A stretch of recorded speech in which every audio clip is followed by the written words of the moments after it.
Yes, sir, ladies and gentlemen. Yes, sir, ladies and gentlemen.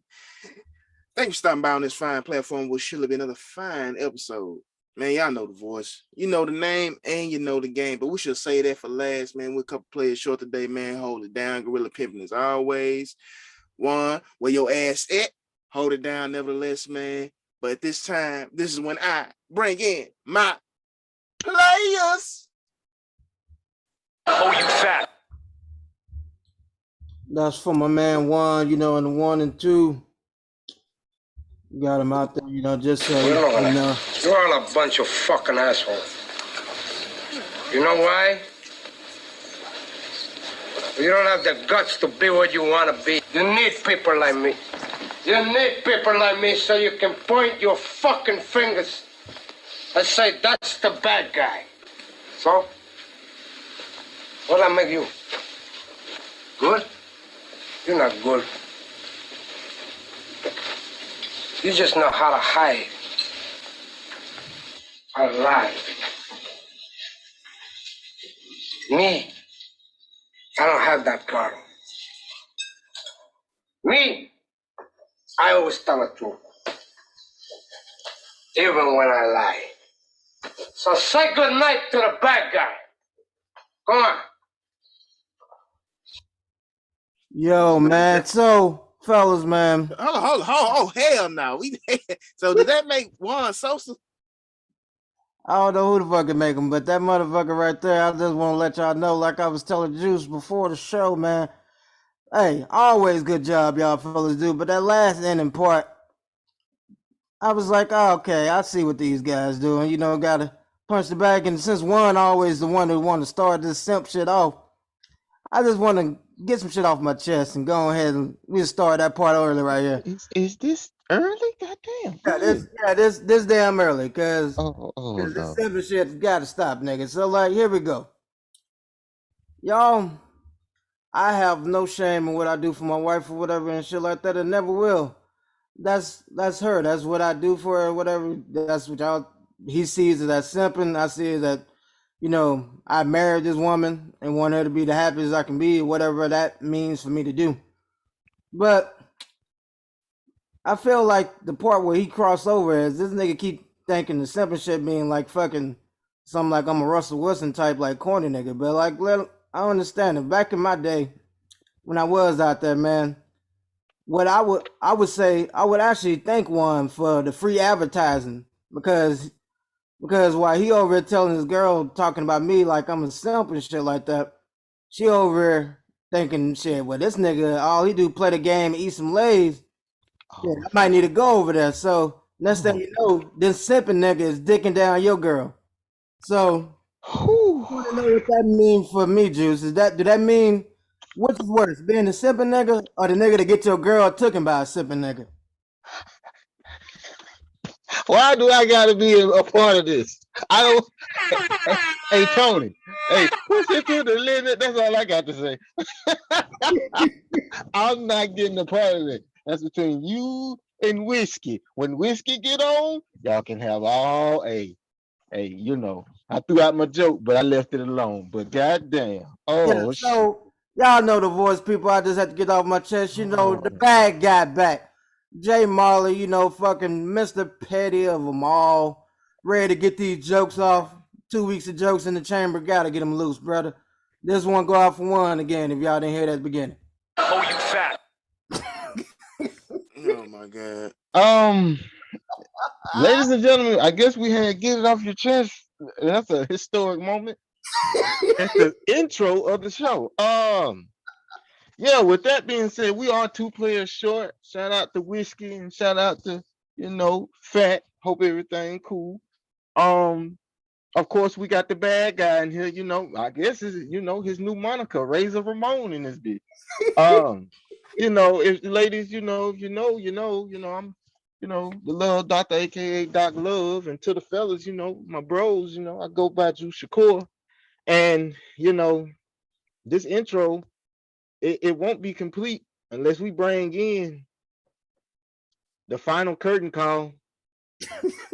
the one that y'all be sitting there wondering Is he the one that really like to go down the love below? And I ain't talking about Andre 3 Stacks.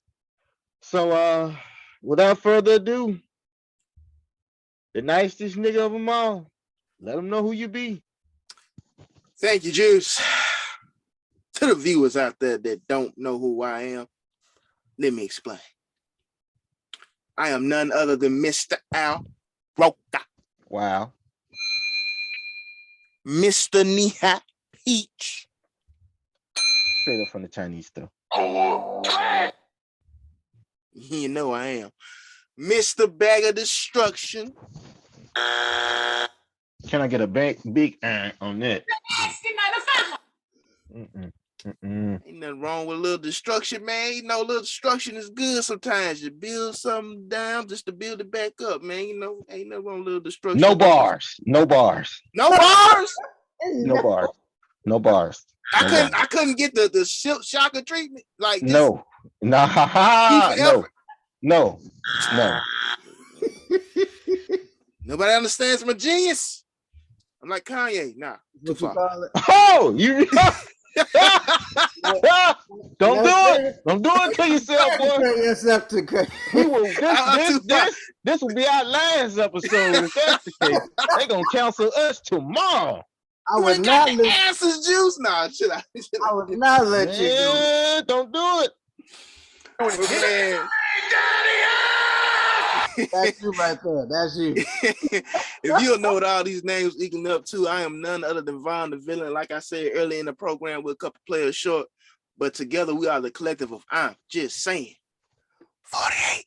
Brother Marley, Al Pacino, Tony Montana, do the honors. It's a Ramon.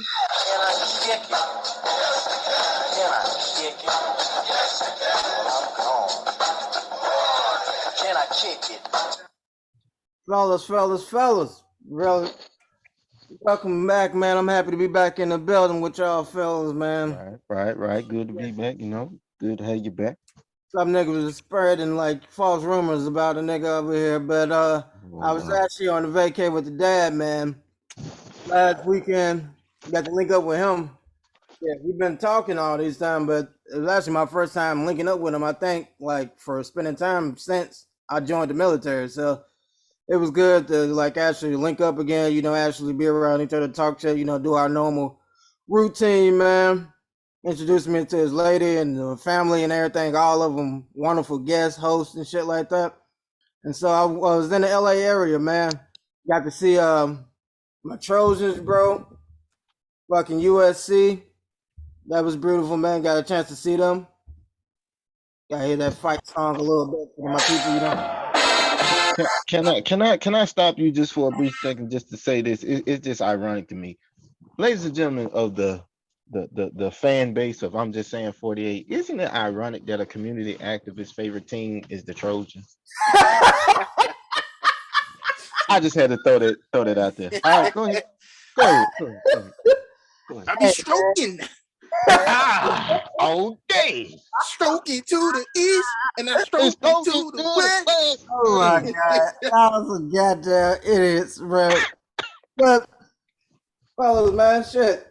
So shut out this time. You usually when somebody go on a trip, give them a chance to talk about it, man. So what y'all want to know, man? I'm finna over here debunk these myths for y'all for LA and Hollywood, bro. Okay, go ahead, man. Start it off. Did you get any street tacos? What? That's your first question? I want to know. I hear good and bad things about street tacos, especially in California, precisely LA, because from conversations I had, and I'm definitely not trying to offend nobody, but I feel like I am. My boy said, look, man, I know, you know, they hear certain cultures, you know, you want that food, you want that authenticity, the organic feel. This is his words, not mine. He was like, man, I like my Mexican food a little colonized, a little Americanized. Straight up Mexican food, straight up nasty, my nigga. I know what you mean. He's like, that shit is ultra healthy. Like, ultra healthy. Like, that shit has no seasoning. His words, not mine. Pause. I know I'm finna get canceled when I say this. I'm not saying what your boy's saying is wrong, but this is just the ironic part about this. I got another epiphany. Can I lay it on y'all right quick? Okay. if Mexican food is ultra healthy, why I don't never see no healthy ass shaped Mexicans walking around here? They all built kind of like Oompa Loompas. But anyway, Oh my Jesus. Yeah, I'm just oh my saying, bro. God, I opened up Pandora's box. I'm just saying, bro. I ain't never seen no. You know what I'm saying? Skinny. They usually got a little tone Husky, to them. like healthy to them. Yeah. Hey Ain't man, no health. A little flipper. we can save that for like what the 26th. We can ask him. Oh yeah, That, my boy George Lopez Jr. Oh my on the show God. pretty. answer that question. I'm gonna send him this clip specifically so he can. Oh my God. I'm just saying, and the ironic part, I'm not saying all of them big. I'm just saying, like, they got to be eating some goddamn KFC somewhere along the line. Nah, man, hey, I understand a little bit where he was getting at. Like, shit, yeah, mostly is the tortilla, shit, maybe some beans, but they usually have a lot of greenery, a lot more greenery than I see on a lot of people's plates. But no, I didn't get any street tacos from there. I get them from San Diego, California. You get anywhere, shit, and they're good, man. They fired. The only thing here, what your friend was hitting on, we're used to in Mississippi is like I think it's called the Tex-Mex type shit or whatever. So, or that's the word for it or whatever. Like the Texas, like Mexican type shit food, and they don't have that shit out here. They don't. The one thing that we always looking for is queso, and queso is Americanized shit, I guess, because yeah. So they don't have that shit out here. They ain't no queso. You're gonna get a lot of guac. That word is so sexual to me. I don't know why. I hear that word. What? Guac is just like a sexual. You never heard words that are non-sexual. No, only you. Stop it. No. Like it's a restaurant down here right now No. called Fuzzy Taco. No. Fuzzy Taco. No. Like you don't think about a hairy pussy when you hear Fuzzy Taco? What? Go ahead, Marley. Jesus Christ. Go ahead, bro. The little Dr. Segway is like an hour from now. You already He's already started. He must be 2 bottles. Damn. He must be watching the early game today. But fuck. You know what's in your goddamn porn search history? Oh my God. Dudes, man. Any questions about you, man? What? I just want to know, since I just got through watching a lot of, GTA San Andreas YouTube videos, did any nigga try to who bang on y'all? Y'all had to get right? What set you claim for? Nigga, where you from?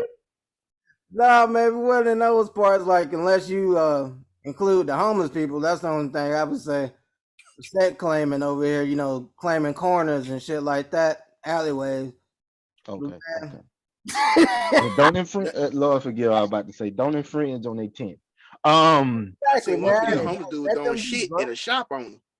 Hey, bro. Throwing shit at a shop owner because the homeless guy for weeks be in front of the shop owner's shop, and he's like, "Hey man, I told you nicely time and time again. Had police come over here and escort you over here." So one day it was a clip on YouTube. He shit in the bag. He was throwing it at him. Luckily, the guy got in the shop right just in time because it kind of hit the window and shit. It was just repulsive, but yeah, I hear in California, especially LA, man, the homeless they get pretty extreme and territorial. Oh yeah, man, it's crazy, man. But yeah, man, shit. For me, like I said, I had a beautiful time there, man. Especially on like I said, the USC campus, man. Like shit, that shit was phenomenal. Shit, I never been to like one of my sporting event like shit where my team is a dominant team, and everybody like mine, same team, same mission and shit like that. So that was intoxicating, man. That was great. Got to see all the trophies, all except for one, my man Bush. You just see the studs where they took my nigga shit up at. But OJ, y'all, that's his cousin, y'all. OJ. Oh, OJ was still there. OJ was still. Oh yeah, the juice is loose. Yeah. His shit was still proudly. Because he official. What they gonna do with a killer? Shit. But yeah, his trophy was still there. Take a picture. It's so many places I can go with that, but go ahead. Goddamn right. Got me some slippers from the road, from the bookstore and shit. Pretty sure that from the pop. Wait, pause. You got some what? Some slippers, nigga. I needed some more slides, my guy. Slide. Yeah, we did. Okay, yeah, just say slides, G. We ain't gonna go Nigga, Cinderella. one going out of town for church's cheating. This nigga going out of town for slides. Niggas turning into Cinderella. Can I have some I slippers, wanted a please? goddamn hoodie, but shit, them shits, they was charging for being on campus for them bitches. Them bitches high as motherfuckers. So I went with the easier option, you know, give me some goddamn slides. Shit, I'm always wearing them bitches, putting them bitches on when I gotta take my peoples out to the bathroom and shit. So hey, we gonna get You much mean easier. Garfield, ladies and gentlemen. Not Garfield. Garfield, fucking courage. You goddamn clown. Garfield, the cowardly dog, the cat. But Did you anyway, see go ahead. Brown? But man, shit, the thing that shocked me Did you ask, did he see LeBron? Yeah. Man, did you see Westbrook? Fuck Bron. I ain't seen none of them niggas.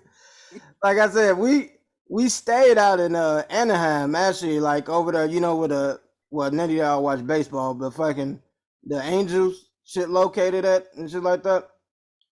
But yeah, we stayed out that way. Huh? Nothing.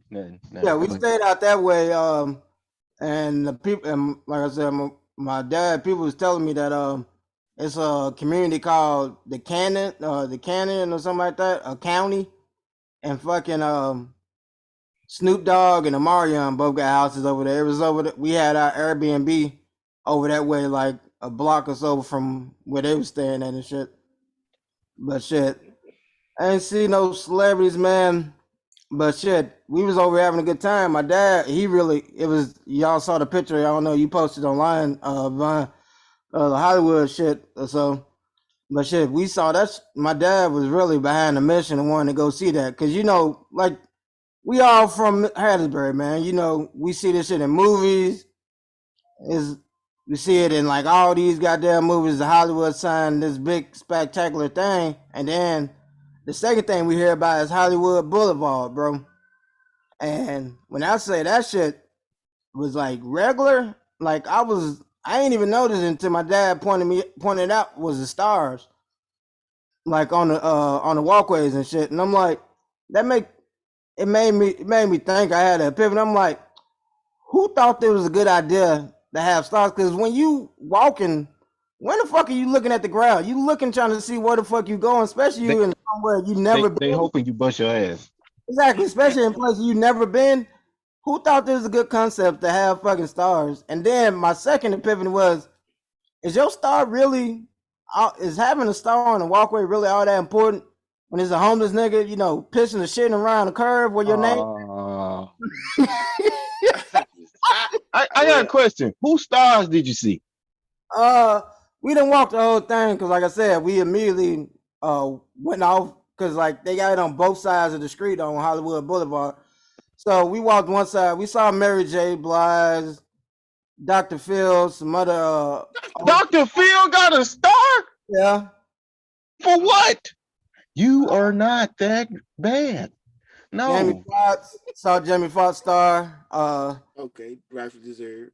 And like I said, some more people. Like I said, we didn't go both sides of the street. My dad, like I said, his full mission was trying to get to this goddamn Hollywood sign, which that shit was a journey. Like I said, Hollywood Boulevard, that shit over here broke down, looked like any freaking impoverished neighborhood around the country, I guess, I assume.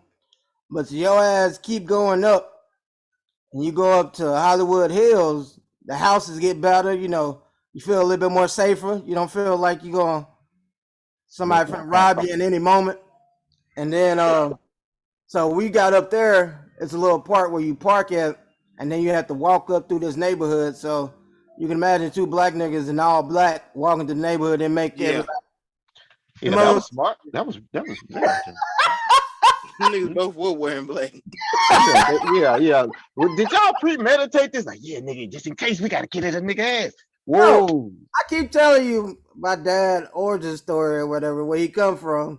And you know, that's I mean, but home, that's his story. What's your excuse? That's the safe. Well, first of all, nigga, we all know about LA, so hey, black is the safest neutral color. Gotcha. Okay, that does make sense. Yeah, that is true. Exactly. And so No wonder. Okay, now that makes sense. That's why they didn't who bang on you. Because you had all black. They thought you was like security or somebody. Bet. Makes sense. Makes sense. Smart man. Smart man. smart man. But yeah, man, shit. Like I said, after like just seeing around, and I'm by no means an expert after just spending a couple hours. Cause like I said, we was mostly spending our time in Anaheim. But bro, I came to the conclusion, bro. Man, that shit just West Coast Gula, bro. Shit, it's the West fucking Coast Gula, and everybody from the hub already know what the fuck the Gula is. Imagine the Gula with a lot of bigger buildings and 4 million people in it. That's LA. I got another question. It's already there. Is it true that you can run into mountain lions and get attacked? Shit. And I've heard the stories, but you know, your ass gotta be in the woods. And once again, Some hiking trails and shit. yeah, once again, just we are black, so you know we wasn't nowhere near no damn woods. Amen. True. So I didn't get a chance to actually see that face to face. So I can't deny or say anything about that. I don't know. Okay, thank God, bro. Stay black. Hell no, you know, my dad ain't dating nobody who want to go to the forest or the woods. So yeah, That's good. Leave Jillian where she at. Jillian. I'm just saying. I mean, he telling the truth. but yeah, man, fellas, man. Like I said, overall it was a good trip, man. Like I said, I got to meet a lot of people's family. Like I said, shit. I got we was like pretty much front row at the USC game type shit. You got to see a couple of celebs. You saw the pregame setup and shit like that, and how fast all the workers break that shit up and build that set up. That shit was crazy. Fucking had like a light show. Everybody coming out when USC came out. Then they beat the fuck out of Arizona State that week or whatever. Like we had a couple bumpy moments, but we ended up A-Town stomping their ass after a while. But yeah, man, like I said, overall it was a great ass trip, man. Like you know me, I'm always eating, so we had bum ass food, good food and shit like that. My dad knows some people, and one of his friends broke open. They went to this place called the Diamond Bar. It's got like a bunch of like high class, like I guess healers and shit. They all went there. That time I was gone, but yeah, they're having a good time, man. Like I said, that's a nice little vibe, a chance to get off work. I haven't been to work this whole month, so yeah. I'll go back to work. Did y'all go to the strip club? Thursday. I heard they strip clubs awful in LA. It is? That's what I've heard. You said awful? Awful. I've heard strip clubs in LA and New York are awful. From what I've heard. Well, shit, like I told you, the last time me and my dad was together, shit, I don't want to put all this business out there, but we got a shotgun pulled over us at a strip club, so I knew we weren't going to the strip club. What? Yeah. That's a story for another day, but yeah. Yeah. That's a Marley story time. Okay. All right. Okay. Yeah, we're gonna move on. We just glad you still here. You're alive. Oh, what? He's still alive. Get the blacks. So what's on the The what? You went RD2 on me, my man. You went full robot. Well, Mark, I think you got the next topic though. You can go ahead and bring it in, man. Oh shit. Right. That's me, man. Shit, man. Fucking next thing is sports, bro. I'm gonna start with a fucking question first. I got a lot of, like I said, sports, a little spot right here, man. My first question, I've been hearing this all week in like different time. Does the NBA have a European problem? And what I mean by that is basically this week, 2 games, you know, the top prospect possibly they played 2 games in Las Vegas, Victor Wembanyama and Scoot Henderson, you know, they both played each other. Yeah. He was interviewing him, and they have interviewed. I saw because they Luca, freaking Giannis and the Joker, and also Dame Lillard about the spacing in the NBA, and is it easier to score in the NBA than in Europe ball? Because over the summer they had the Europe Championship or whatever, so Mm-hmm. and fucking all of them said yeah because you have more spacing Mm-hmm. and it's not as much out, it's closer spaces over there in Europe, and also they doubling. You're in the paint more. It's harder. It's tougher. It's Yeah. more. 3 second rule, they Yeah. extended over there. And Mhm.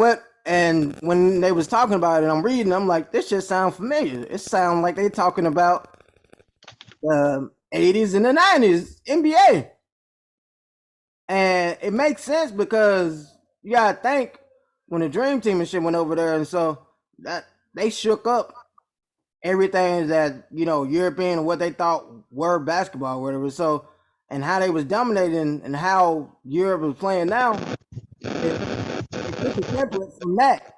So I'm just saying, for me, like being like American and then also just loving basketball, I felt like that's kind of slight. I mean, they was all saying it like straight face, like the same, but I feel like that's kind of an issue if we saying that it's easier to score in the top league, supposedly the top league in the world, than it is in Europe basketball and shit like that. Well, oh, I didn't know if you was finished, but Yeah, man. what I kind of take from it is you also got to factor in a few equations. Number one, I mean, they're eligible to play professional basketball in the Euro League at what age 16? Yeah. So I mean, you're starting on the pro level at a lot younger age. Um, from what I've seen, the few times I've sat down and just like literally watched Euro League, they have more of a physical game. They allow a lot more physicality compared to the NBA nowadays, compared to, like you said, the 80s and the 90s. Um, so I mean, by the NBA over the years with these rule changes, and they had a shorter 3-point line in like what the mid 90s, and then they switched it back later in the later 90s. Um, then you had like players like Shaq come along, and they had to change the rules because they was like he was so physical that a foul would be called 50% of the game if they called every foul that he had on him, which is kind of stupid because it's like, I mean, it really doesn't, it's not going to help or hurt the game by somebody's playing style, because that's just like James Harden, for example, the whole free throw thing. Mhm. Okay, so if he initiates contact, he's not going to get the foul call.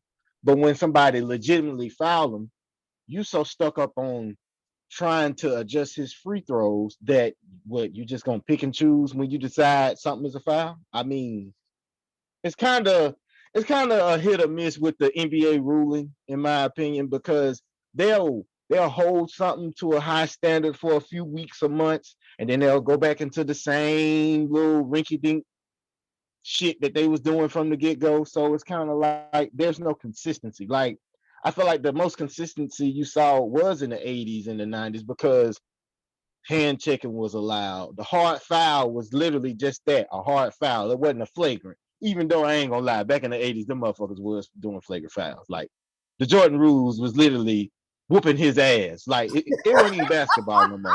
It was just whoop his ass, send him to the line. So I don't know how that didn't turn into a whole WWF match, but I digress. But I think I don't necessarily think it's a problem because I mean it does make for great basketball to see the ball movement and the scoring. Because let's be real, the scoring is what everybody come to see, not the hard nose, the gritty defense, all that. But I still do think that they should at least implement a little bit more physicality, just a tad bit more than what they usually allow in today's NBA. If that Yeah, a makes little more balanced, and like on that point, what you were yeah, saying last year at the beginning of the year, that's what everybody's reaction was because I guess the first couple of games, like the game I don't know if it was the Celtics or who Brooklyn was playing, but they was talking about how it was a lot more physical and shit like that. And people was wondering was it bad because the scoring was like low for like the first couple of weeks as like the refs was letting a little bit more contact. And I'm like, all right, I can see this. I mean, you still had people scoring in the hundreds. You just didn't have the fucking 120s and the one. That's the shit that I feel like is ridiculous when they get things having 120, 130s type shit. That's save that shit for the All-Star game, man. You know That's what we really need to be preaching the about. numbers They need to change the All-Star game. I don't even understand it no more. Yeah, but like I said, so you say there's no problem. What about you, Von, man? What you think, man?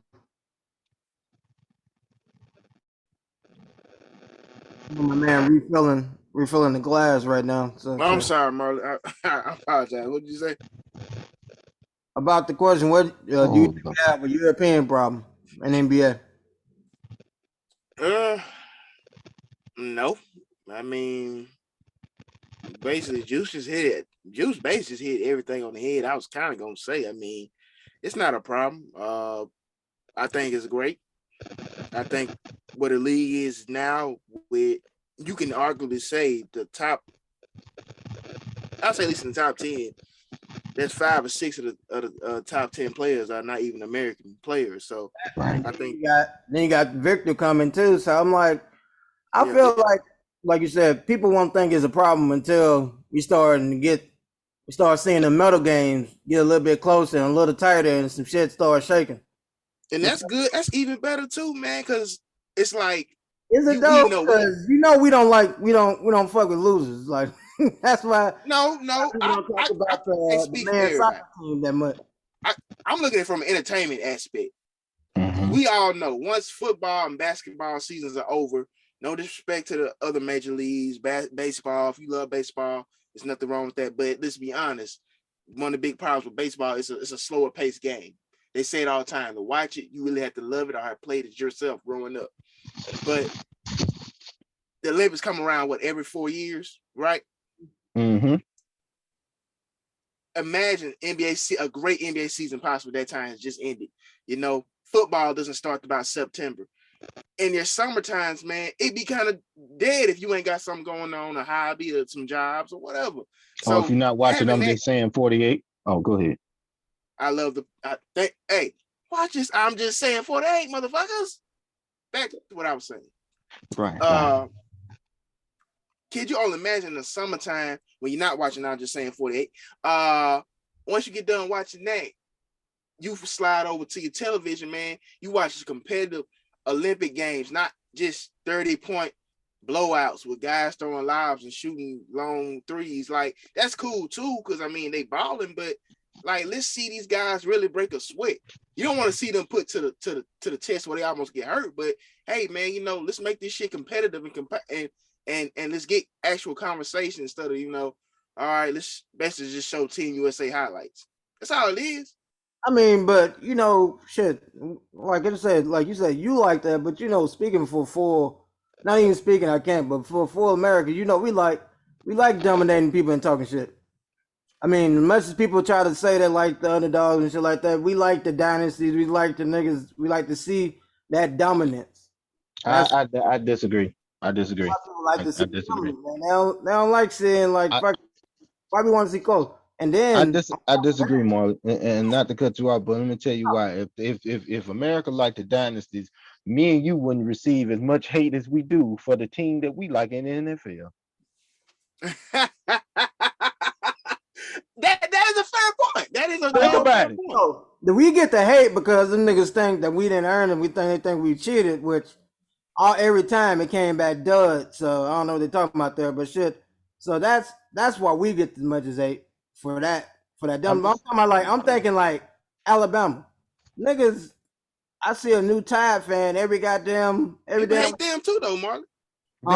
They hate Alabama. Yes. Not as much as I see them niggas love them niggas. I disagree with you on that, Marlon. I love these niggas. Like it's like I get what you're saying, that whole dynasty factor. And then when I'm talking about like rating wise, because if you sick or something, I can't watch it like for like I liked it, the Cleveland versus Warriors finals, like during that time. But do you know, shit, we ain't had like a game 7 in the finals since like 2016. Since that time, all the other ones, the losing team only got 2 wins. It's only been 6 games ever since, like shit, since that I time. mean, but it's been like rare when we I get don't, to I the don't, game. I don't like it when it's where you feel like shit. I already know the ending and how this shit go, and that's how it is. Well, that kind of answers your question That for plays to the my point. dynasty. Yeah, that kind of proves the point. It's like if you don't like the one-sidedness, then it goes back to what we said. People don't like to see dominance, Oh because no, it's like I they love to hated the see. Warriors. Hmm? No, I'm saying I love to see. I don't like to feel like okay, I already know how this is gonna end. Like, like But that's the compared beauty. to movies, like we got it later on. You don't want to feel like oh, shit, I already you know the ending of the script. Well, I'm gonna go through all the journey of I building, mean, and breaking this thing up, and all that shit. but you gotta look at. I'm gonna use one of your examples if you don't Mhm. mind. 2016. If you bet on Cleveland coming back 3-1 and winning in the fashion that they did, man, motherfucker, you had to been and went in the goddamn DeLorean, got that flex capacitor from Doc, and you had to take your ass back there to the future and to the far and beyond and seen that shit ahead of schedule. Cause there is With that nobody sports that thought, almanac, huh, cuz? Or just be man, a full ride or die sports Cleveland you, fanatic. you in other words, you had to be Vaughn. You had to go down with the goddamn ship.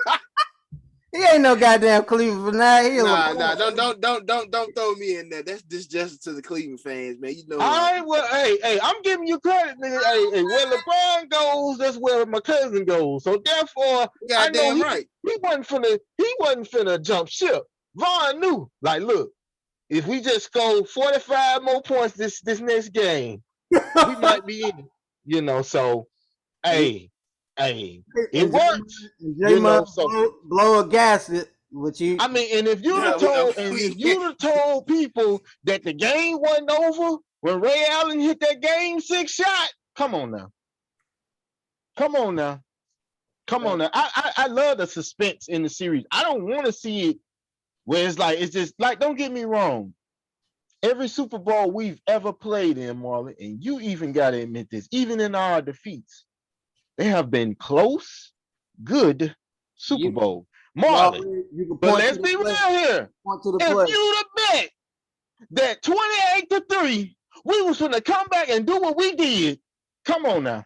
Oh Come no, on now, Marlon. like I They said, had Marlon. They had the strip clubs ready. They had Magic City packed. Atlanta was gonna tear up the city. Come on now. yeah, and your cousin was over already 2-stepping on the grave. She was lit, so she was all in my air. Exactly. And what happened? The unthinkable. That's why I kind of disagree with you, because even though we are New England, we are a dynasty. Well, we kind of going through hard times right now. Hope we get a win. What it is, I get your point, but I'm just saying, like, people tend to root against the, the I ain't gonna say the perfection, because it's not perfection to build a dynasty. It's actually, being able to be an opportunist, have the right things line up in your favor in the right moments. A la KD going to Golden State. I mean, I don't even think Golden State would have won another series against Cleveland if KD don't go there. Yep. Man, it's all like I agree. It's all these little things like butterfly effect type shit. Shut out flat, butterfly effect. Little things that if this don't happen or this or you change this, it shifts everything. Like ripple effect type shit. Right. I agree with that, man. But like, so seeing that you like you said, y'all appreciate. Do you think that kids that want to make it to the NBA, they should start going to more Europe leagues? I've seen them going to the Australian leagues and got kids, but you think they should go over there more because they develop and they have a better advantage? No. Actually, I'm a firm believer of this. This is me and my personal preference. You go wherever your purpose takes you.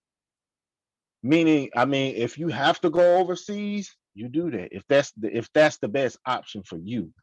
Now, if you can go to the is it still the G League or is it the D League now?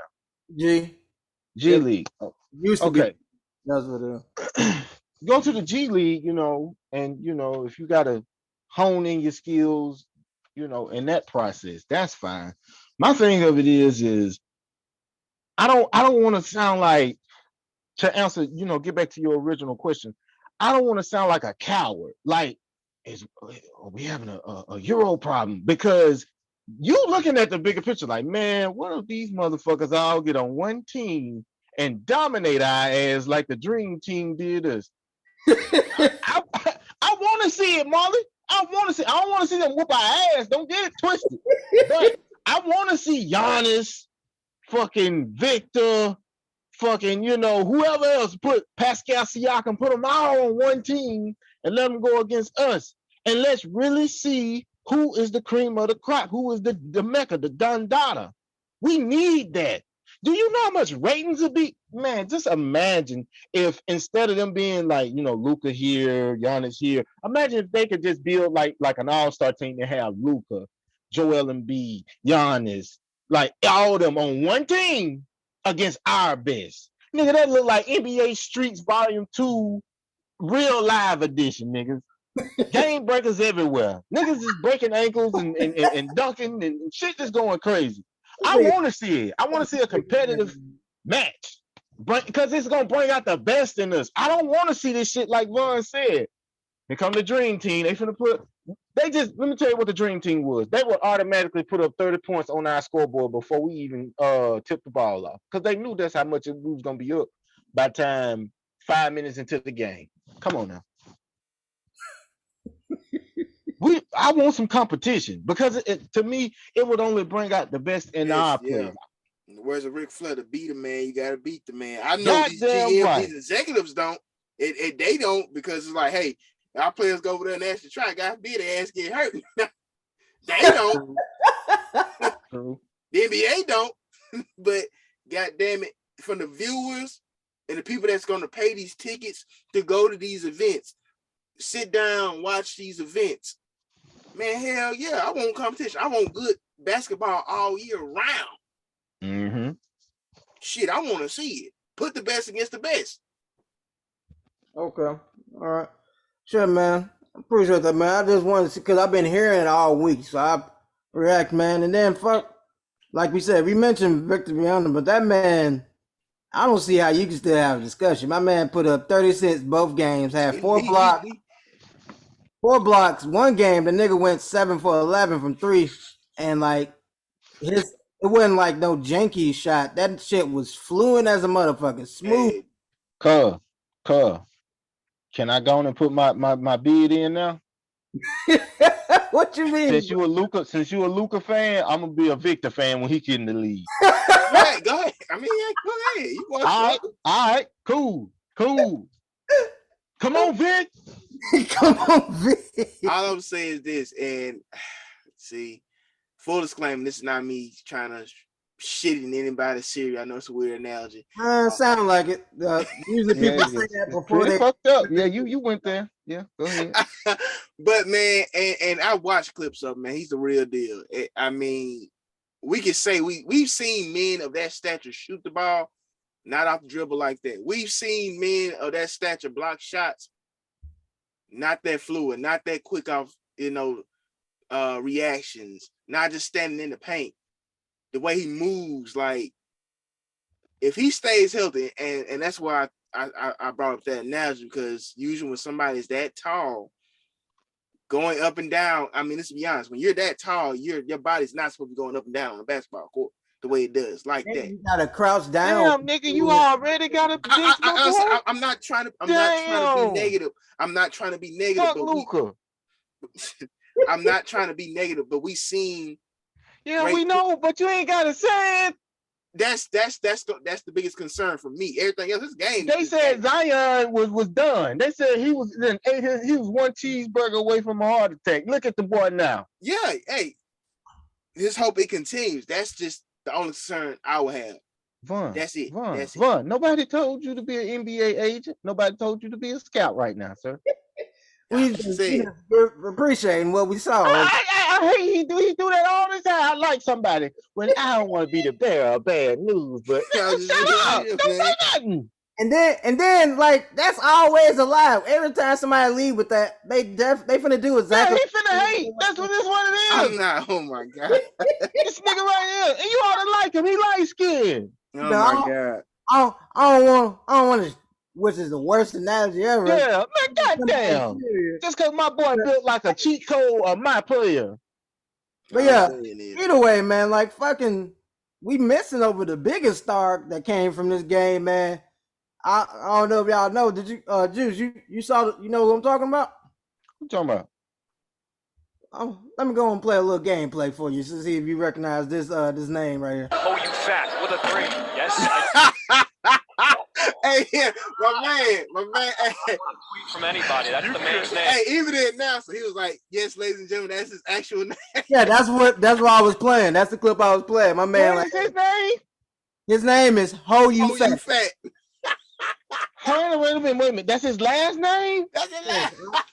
I send you the screenshot. Yes, that's his name. Ho You Ho You Fat. Boy, the internet had a good time with that one. Yeah. Hey, I like it, man. And that's the drop I was playing earlier too for my man. You know, I'm gonna get that jersey for you, man. You know. Oh my god. Oh my god. If I mistake, it's spelled just like how you would say it in the What? So if I met his mom, I'd be like, "Hey, how you doing, Miss Ho You Fat?" What? Dude, I'm telling you, bro. I don't know if he changed his name for publicity. What? I need some more background on that, but I'm telling you, the time I came, that would be the first thing I change. There's no way in hell. He's black. It's no way in hell I would let that ride as my I'm gonna call my mama today and apologize to her for getting on her for naming me what she named me. I'm all right, goddamn it. Could you imagine going to school? Hell no. Somebody said in the comments, man, his school years must have been tormented with jokes. And then his first name is Steve, but with 2 E's at the end of that bitch. So like, it's Oh, you fat. Steve, oh, you fat. What's your last? Oh, hey, how you doing? Yeah, my name's Steve. Oh, okay. Who your people? Ho, you fat. What, bitch? No, that's my people. Ho, you fat. No, That this dude is got all. some type of. yeah, that's kind of rough. They had Kevin Hart on Sports Center, and my man was like, shit. He got cut something off. He got cut off the hole in the front, fat, because This he gonna gonna sound. out here jump. This gonna sound fucked up. What I'm about to say, but y'all, I'm sorry. I'm thankful that my ancestors got snatched and brought over here to America. I don't think I want my name to be.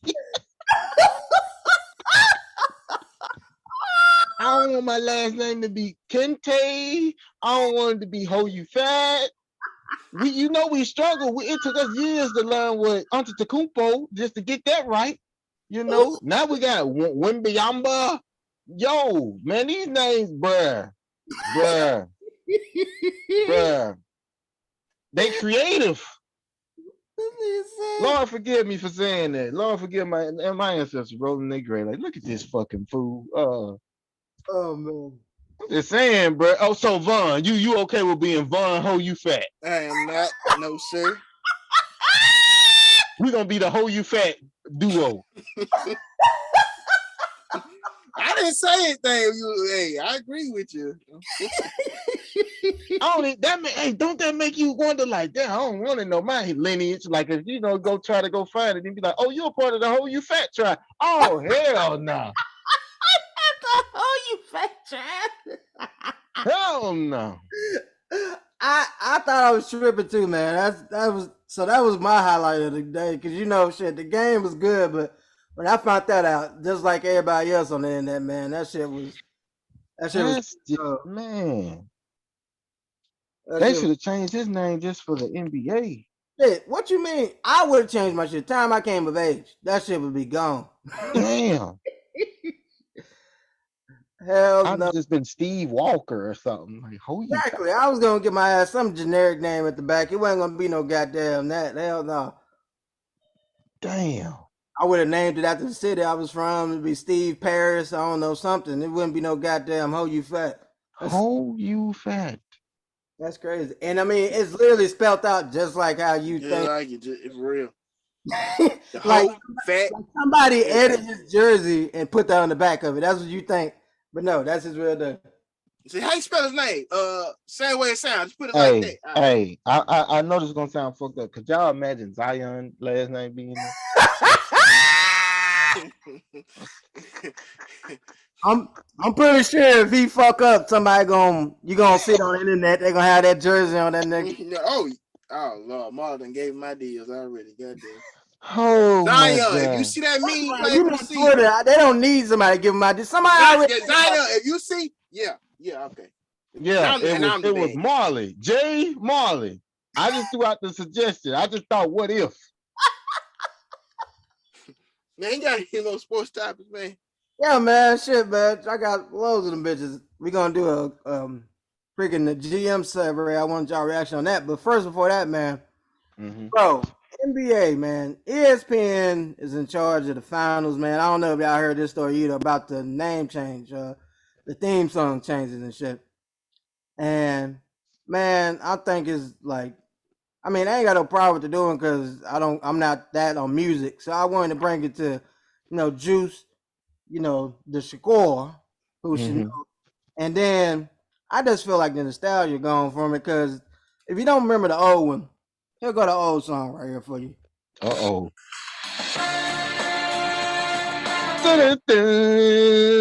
The Miami Heat are leading by 12. Coming back from the finals, that's what we used to hear. But Juice, this Well, you is know how many times I used to hear them songs and then we'd be down and I'd just be feeling sick about my team? Go ahead. but you still get that feeling. You know immediately what that's from. Tell me, Juice, what do you think when you hear this? Turn it off. Turn it off. Turn it off. Turn it off. Turn it off. It get better. It get better.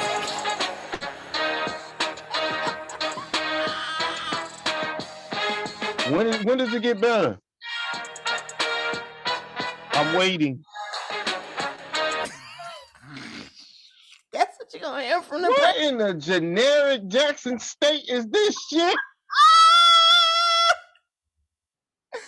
So what you saying? They didn't want to pay the sound Hell no. Stop. They want the copyrighted phrases are actually playing. Nobody don't want to copyright that weak shit. What is that?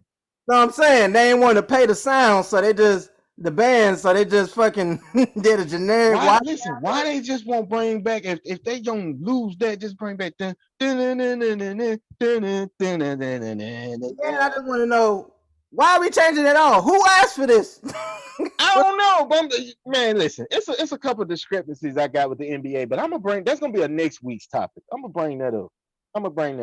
I'm glad you did this. This is gonna be on my list. I'm glad. Make a check note of this. This shit, no. Hell no. What is this? It sounds like a Verizon commercial coming on. Don't nobody want. Man, come on, bro. Come on, bro. I disagree. That's terrible. Yeah, I know. You with the pack. That's what everybody said. That shit is horrible. What is that? I don't know what it is. I don't know who got the idea. Yo, I got an idea though. I don't know who they should play. Somebody stole money. They stole money from somebody. He over there cashing them checks happily. Cause he took that money. I know what they should play. Cuz, you know the song. You know the song. Cuz, you know the song that they need to play every finals. Go hit it one time. You know it. I actually don't know what you're talking about. Just what the hell you talking about? That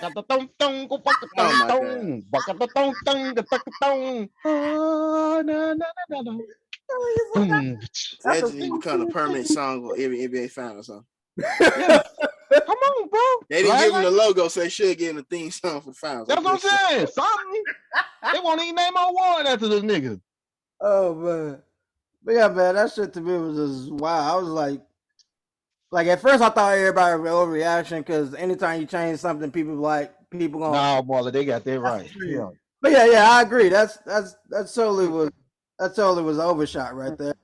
It ain't even count to me as soon as it dropped. Turn that shit off. What is this?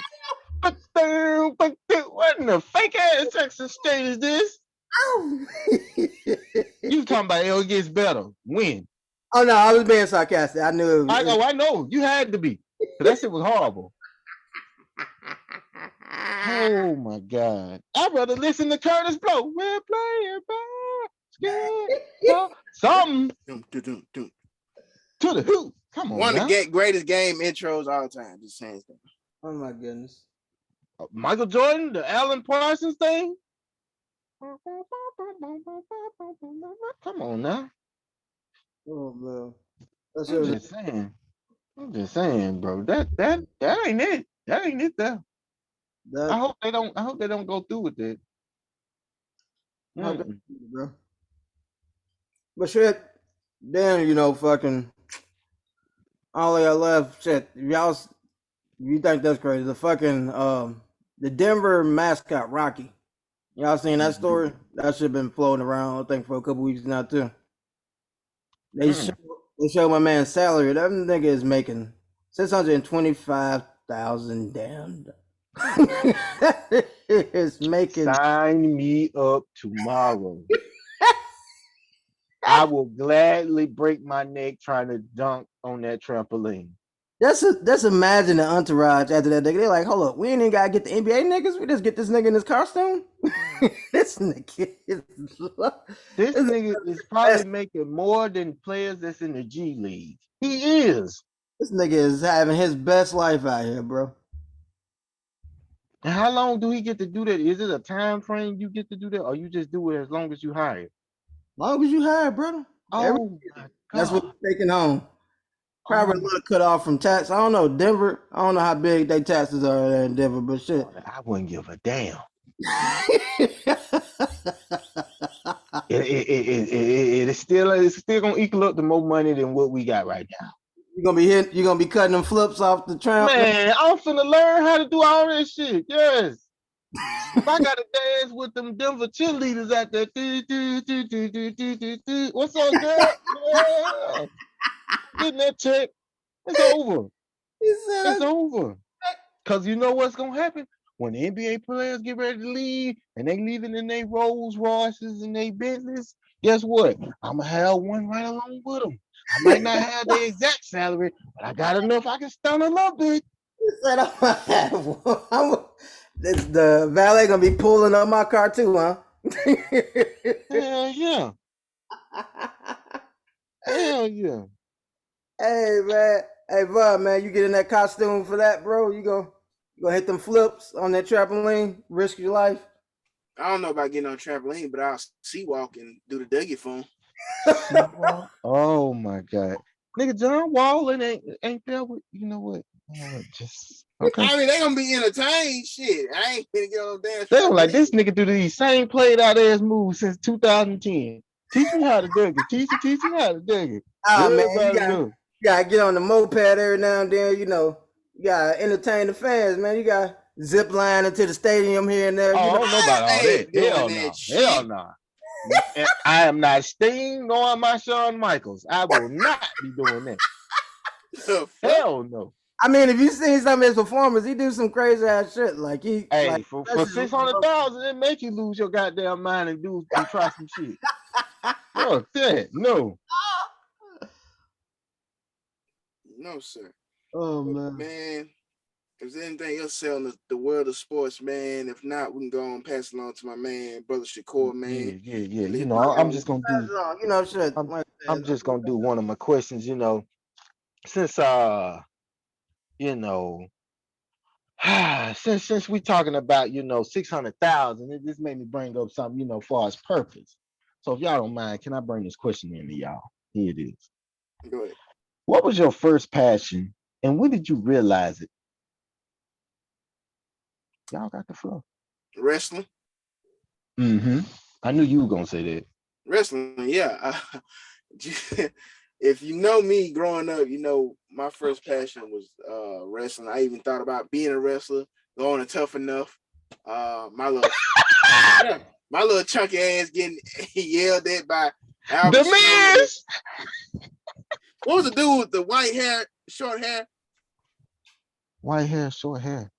He was part of Dudley. What was it, like he was part of a tag team. Spike Dudley. Not Spike Dudley. No. Crash Holly. Yeah, in the big one, yeah. Yeah, and hard. Hold on. So wait, you want me to be hardcore and you be Crash? No, you know, at one point they were overseeing Tough Enough. Like they were like yeah, they was. That's right. Yeah, and stuff. So I can only imagine how that would play out, my little chunk ass. But yeah, man, I just love the art of wrestling, man, the showmanship. You know, like Juice would tell you, like when I was young, somebody did put the words fake in the same sentence of wrestling, I was gonna lose my shit. It's still real to me, damn it. I was that guy. Like, yeah, like I was just captivated by it, man. Just the characters, just everything, man. So every Monday night, I was there faithfully, you know, sneaking to watch it, being on punishment, get my ass whooped trying to watch it, just whatever. So wrestling was my very, very, very first passion. So that's just me. Stone Cold. Hey, my boy was creative. You know. Marley. For me, man, shit, it's shit that I just got through talking about, man. Sports, bro.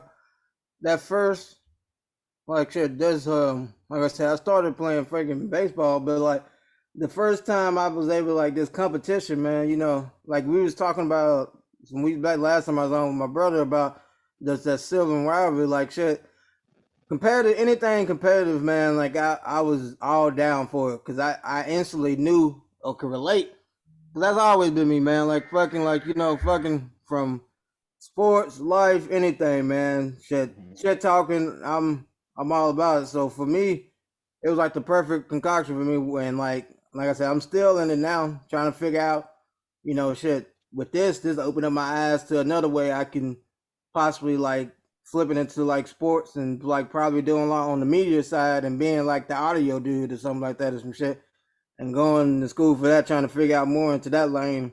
And so, but that always been my dream, man. Like that'll be my dream job. I don't care if it's just being a cameraman, whatever, just being around the game and being around sports, man, that would be my passion. But like I would say a second or whatever that I have to mention, especially from people back home, I would say ministry or whatever and shit like that, because that's where I was always at, church and shit like that. So that was like a big close second, like like I said, Bible front and backwards and everything like that during that time when I was younger and shit. So yeah, I would say those two.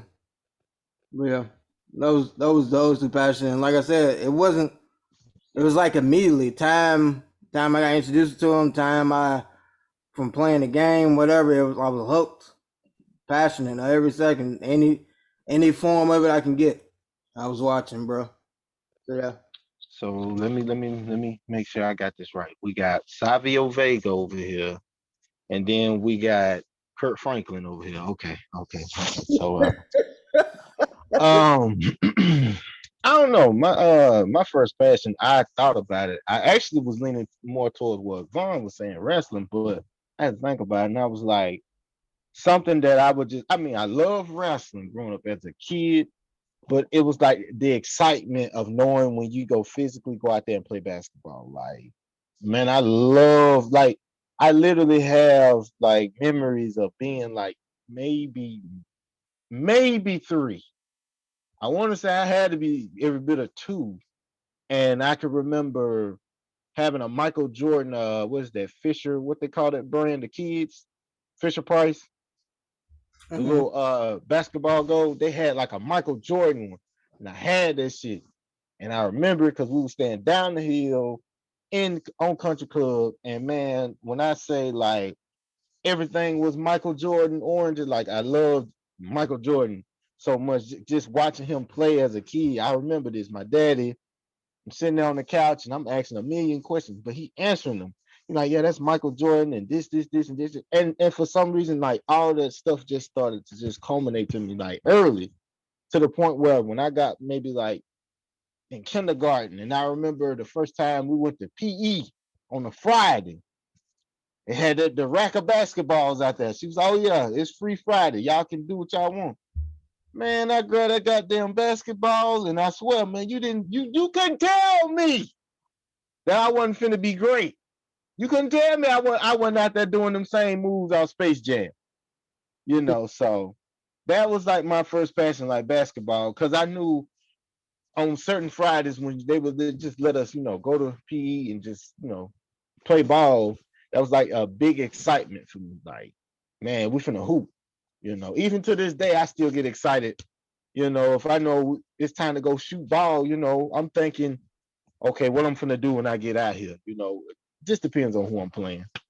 And that's just something that always stuck with me, even to this day.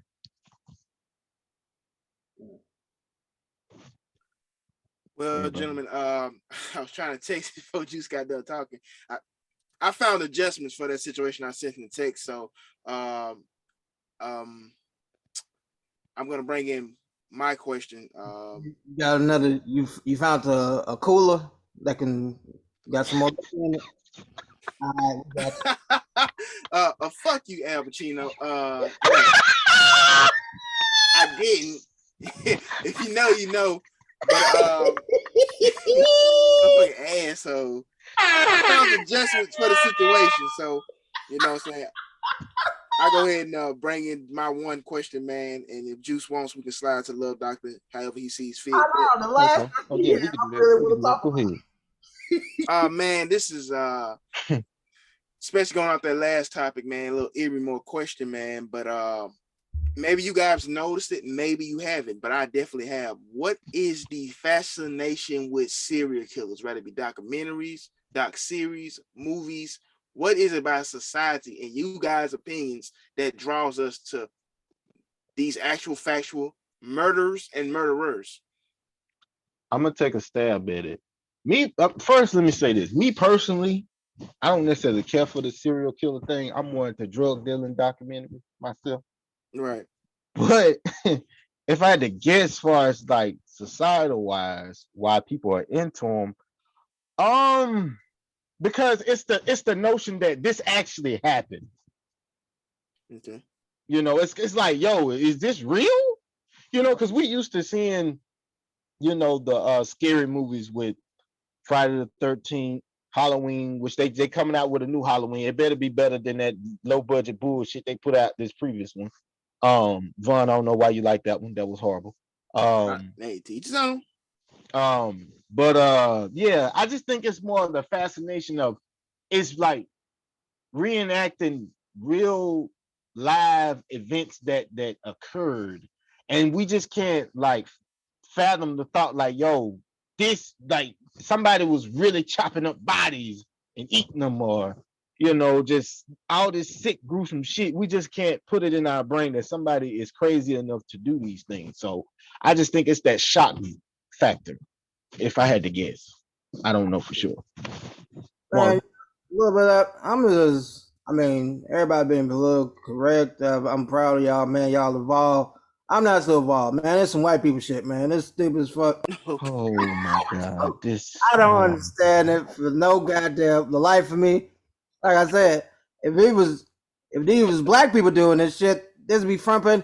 We need to get rid of them. This is why we can't let them into our society. We over here worshiping these niggas and got a whole and I feel like it's in like everybody always talking about what about the kids and shit. This is a go-to. What about the fucking kids? You already got these impressionable motherfuckers as is, and you showing them shit. I can get a series for this. I might not be the fastest. I might not be able to this, but I can sneak a couple niggas, take a nigga a couple lives. Yeah. Me have a series or something like this. Like I feel like send the wrong message. But the only thing I can see is that shit. Hollywood is gonna be Hollywood. Shit, money is money.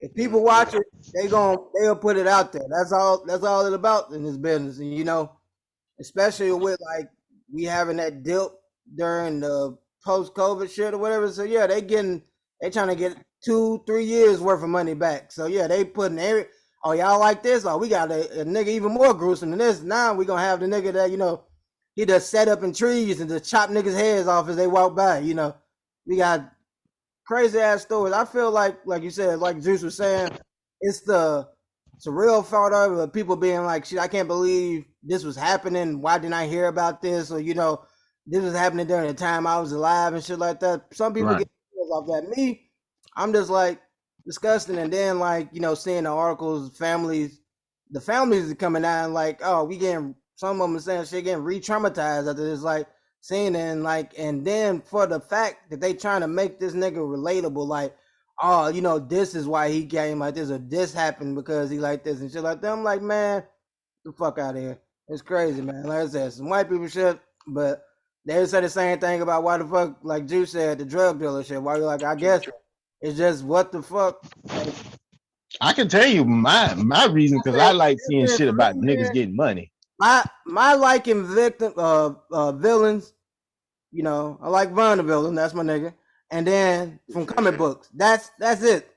Because those are comic books. So that's good. But it's like in society, real shit, man. I'm not rooting for these motherfuckers over here slaying and killing people, man. And what he did, that shit is crazy, man. Bad. Like people always say, the each is their own, bro. And Hollywood gonna make their money, don't give a fuck. But hey, we got some copycats out here. I don't want to see the news talking about it. We know the source. It ain't where it came from. It ain't this generation. It's y'all niggas glorifying this shit. At this point, go and get that nigga a star so somebody can shit around. Oh no, this too. They gonna shit on his shit too? Exactly. I can it's gonna rain. He said a lot. You guys disposition on this, because what Juice was saying, as far as like the fascination of the individual and that whole thing, and what Marley was saying, both of y'all were kind of not saying the same thing, but kind of pointing to the same source. And it's ironic, and I'm just going to use like this topic was for a wide range of serial killers as a whole, but obviously the elephant in the room is obviously the new Dahmer doc series on Netflix, and the overall reaction to watching it. Every goddamn year they had a nigga in a clown suit killing motherfuckers. I mean, goddamn. Wayne Gacy, yeah, John Gacy, excuse me, yeah. And Netflix does this for a while. They have a lot of docuseries, John Gacy, Dahmer, the Night Stalker. Huh? That's what Ed Gein. That's what they base Texas Chainsaw Massacre on. Yeah, Ed Gein, Richard Ramirez, the Night Stalker, so on and so on. And I was just going down my feed like a week before the show came out, and I didn't even know about it. So I clicked, the comments, and seeing basically almost the excitement for the show. And oddly enough, the reason I say oddly enough, because a big source of excitement came from what looks like female individuals. And if you follow the patterns of most serial killers, I'll say at least 85%, 90% of the victims are generally females. Some, not all. Jeffrey Dahmer being the exemption with Wayne Gacy. Most serial killers strike and prey on the female sex. So it's kind of odd to me, like, why would they find fascination? I'm just reading the comments, like, this is one individual comments. I obviously don't know the young lady. This was just her opinion. She says, it's the source, it's the feeling as if they had power over their victims. Control. Definitely don't want to put that in anyone's head, but you hear a lot of serial killers say, one of the biggest things was having control, having someone's life in the palm of your hand, and et cetera, et cetera. And I just couldn't wrap my mind around how could a woman find fascination. And I watched some YouTube videos, and another thing that I kind of overlooked was kind of playing off that whole bad boy image. Because if you're familiar with the Ted Bundy trial, was the first ever televised trial, Bundy's trial. A good part of his supporters were women. They would show up to his court. Fan session. Huh? He had a whole goddamn groupie session, pretty much. Yeah. Pretty much. Even some of the women would go far enough to dress how some of the victims were dressed when their bodies were found. He was treated like a rock star. These hoes is stupid.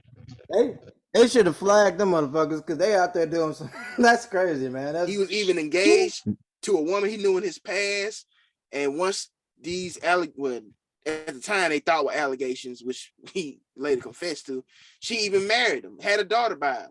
Once she, you know, it's just like what draws them to these men. And I'm not just trying to alienate women because there's some guys that are into this. Even me, I myself, I was familiar with Jeffrey Dahmer. You know, even though I was just being born, I was familiar with the story. I was going to watch the series. I stopped at episode 2 because I told my girlfriend I just got a weird, eerie feeling. It didn't feel right. And it's the ironic thing, as I was watching episode 2, not to sound spiritual and all, you know, sapphires and burning sage, and nothing wrong with that. But, you know, I seen a long post from whoever, and it was like, hey, if you're watching this series, stop it. You may not believe energy and spirits in the other words, but just watching this, I felt like I was letting evil things into my home. Like, even I myself, because I was watching, it was dark in the whole house. I couldn't get this eerie feeling that I was being watched. And I told my girl that, and she said the night before she had a weird dream. She said she couldn't describe it. And that same night when I went to bed, I had this dream. I was doing my whole morning routine, getting ready for work. Nobody else was in the house. I brushed my teeth, washed my face, and the bathroom door just opened up. Walked to the bathroom door, look left, look right, just pitch dark blackness. And I'm saying all that to say this, that you gotta get out that alcohol. Exactly. You gotta get out the alcohol. Hey, man, Got you fucked I should have up. known. I should have fucking known. Got you fucked up. God damn, boy. That's what I was thinking, Juice. Exactly what I was Hey, thinking. if you got that thing on you, nigga, carry that motherfucker with you to the bathroom. What the fuck? I thought that was his girl was gonna say. You need to put down that damn bottle. Now I'm like, I know this nigga ain't scared. This nigga grown. Boy, you finna be 30 years old. You better man the fuck up and shoot that motherfucker. He come through that motherfucker. Bro, it's just, I'm serious, bro. Like, not even that. Like, that whole week, like, seeing stuff move somewhere, like, damn, did I move that? Did she move that? Like, my neighbors can be a little noisy at times, but I'm looking out the window, damn, ain't nobody really in the whole building but me and that other car, which I know that person's doors down. So I'm like, what the fuck am I hearing? It's just a weird, eerie feeling, man. Like, I ain't trying to jinx nobody or put that into anybody's head, man, but my girl always used to say, her mom used to pass it down to her daughter. It's like, hey, y'all watch these horror movies, when y'all watching these, whatever y'all watching, and they having these seances and they, having exorcism. Be careful what you listen to, because you don't know what these directors and these producers songs too. Yeah. You know what I'm saying? Where they getting this stuff from? What you living in your house? Now that part I could get on. My wife does that too. She always muted or speak or like fast forward through it. But yeah, so that part I can get on. But I'm getting back to these jokes. Like I said, I came back to get these jokes off. So to me, Juice, my man was he said that nightmare he had. I already know what it was. My man went to every liquor store. He tried to and them, all of them was empty. He's like, no. Hey, I'm sorry. But this is my opinion. Jeffrey Dahmer makes OJ look like Brian Gumble, god damn it. They go without saying. Hell, I mean, shit. You make that nigga look like your friendly neighborhood, goddamn. Come on, it's Juice. You lose, bro. Like, he look like Mr. Rogers. Would you be my neighbor? This show is breaking records upon records upon records. And look, we all as adults, it's hard to tell somebody watch this, not watch this. I want to make this analogy so wide, but it's kind of like how people are feeling about the Dave Chappelle Netflix. You can't control what motherfuckers watch. You clicked on that to watch that. At the end of the day, if you're offended by it or not, I didn't want to watch that. I stopped watching. It didn't feel right to me. Oh shit! I ain't, like I said. I never watched it because I heard people talking about it. I'm like, I know about a bunch of like fucking serial killers and shit like that, reading and shit, and I'm like, nothing about that interests me. Like, yeah, that's how you do most series. That's why they have trailers and shit. You ain't need to click on to see. They was advertising for this shit. This is a big production, and I'm like, nah, that's not for me. And I just went on with my life. But like you said, people was asking me, oh, did you watch this week's episode or this or that? I'm like, hell no, I didn't. Not going to. Ain't no point watching. I like I said, a lot of shit like that, like you said, like, and people being triggered. I know I would be triggered. I know I'd be pissed off. It's like, it's just like why, like I'm like slave Netflix and shit like that. I ain't been watching too many of those because I'm like, I don't feel like Hell, boy, I Marlon, don't Me talk too. that talk, Marlon. Talk that talk. because the thing is like, especially when I was younger and shit, watching those shit, I was angry as a motherfucker. I wanted to pull a full Liam Neeson, go out in the street and just punch the first white kid I saw or some shit. But like, no, I can't do that. So I'm like, why I'm gonna watch this shit that is gonna trigger me and Right. piss me off? So That's like, true. but like you said, hey, people are loving it. Hey man, it is exciting for you. I like the fucking, like I said, detective shit. I love that. I love those mysteries and shit like that. But no, like this shit right here, I don't have to see that. I Yeah. like to keep it. I keep watching the fake Law and Orders and shit like that. Right. I Listen. don't need. Marlon plays something that's very pivotal. One of my favorite movies, Tony motherfucking Montana. I just like to see the rags to riches story, and sometimes it be a little dirty. Nigga might have to get his hands dirty. Nigga might have to shoot a couple niggas or two. Not making it I, not making it fine. I'm just saying I got a fascination with dope selling documentaries or shows. Don't mean my ass is going to do it. Everybody has their preferences of entertainment, of visual stimulation. So, Exactly. And then, like you were saying, the women's side of it, I think for dudes or whatever, some people they like shit, the thrill or the chase, or like that too, I seen that in the comments. getting Trying to away figure with out it. if you were in this situation, Yeah, how you could avoid it. I've how you seen get some of away those with it and shit comments. like that. Man. No, I'm good. First of all, I'm like I said, man, you just flag everybody goddamn account, all them comments, like Well, and it just plays off. I said it before on the show, man. It doesn't matter how much we try to deny it, hide from it, or maybe not want to even fully realize it. It's just that shock value. We as human beings are drawn to two main categories: sex and violence. Some form of way and power. I And power. prefer sex. I'm just Hey, keeping it real. Fuck violence. I rather see some so you don't watch action. football games? Wait. Not this season. I ain't got nothing to watch. Okay. Well, you like boxing, right? Yeah, when Deontay Wilder ain't getting his ass kicked, yeah, I love it. Juice likes violence with the black man whooping ass with his teams with it. I heard that. Man. Goddamn right. But I ain't got nothing to root for right now. Man, I just wanted to bring that question. I love all you guys' answer, man, because like even I myself, like I said, I knew of the story, I knew of the man, but I was like, well, I didn't really know the victims. I had no idea that 17 of his victims from 1978 to 91, 11 of them were black men. I didn't know that. So a lot of people were saying Ryan Murphy, if you're familiar with American Horror Story, Evan Peters, who's an amazing actor, they did a lot of great work on American Horror Story. He says, I don't like how they didn't contact the victim's family. Give them some compensation. Compensation won't replace that family member, but hey, you like Marlon was saying, all you're doing is monetizing trauma. So, but one of the things I took away from an article, he was like, we tried our best not to humanize the perpetrator or make you feel sorry for him. This is not the purpose of this show.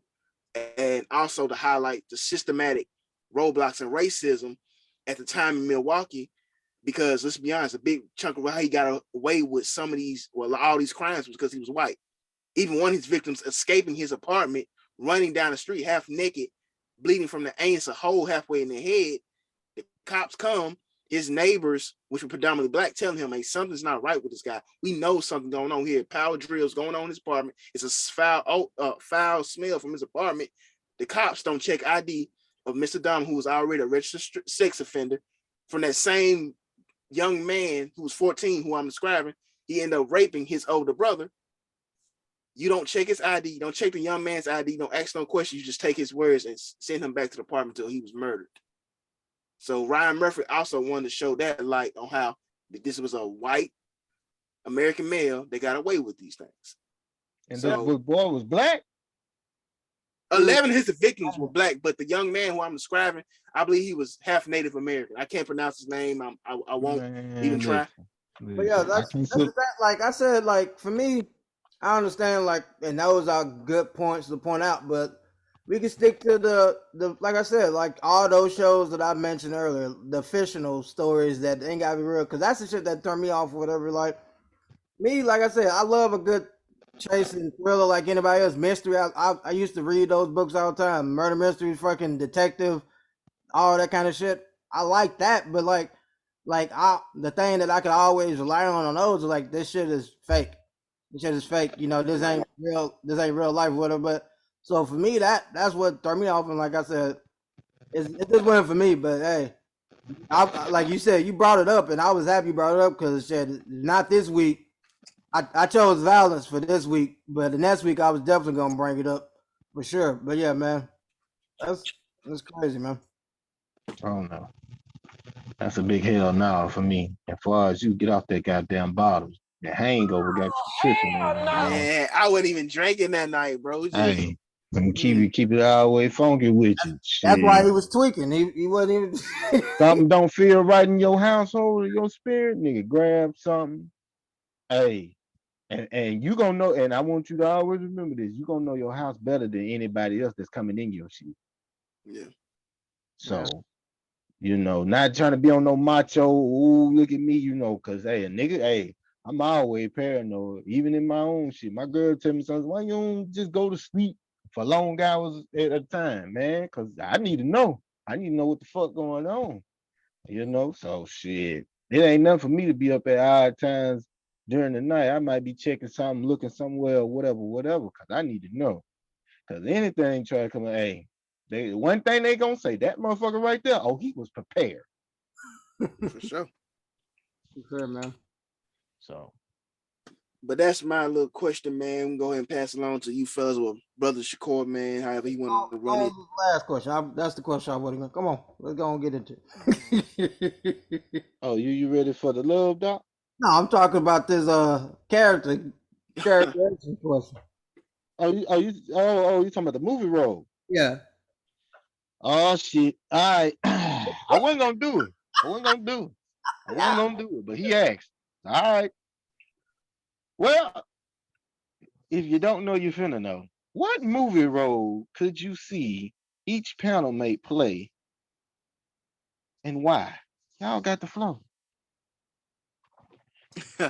Well, me, I go ahead and start off. Juice. Damn, I gotta go first. Yes, nigga, you do. Shit.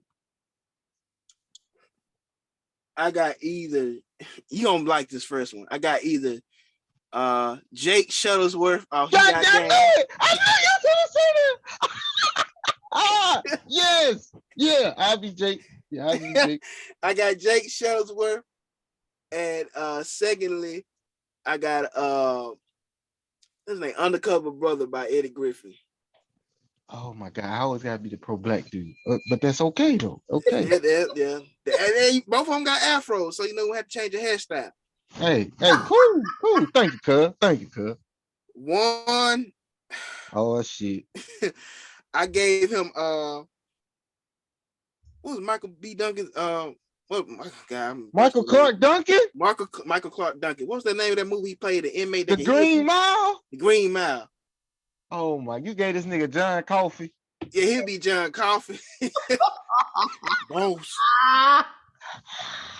I gave him Smart Brother off Undercover Brother. So hey, the gang's all here. The gang's out.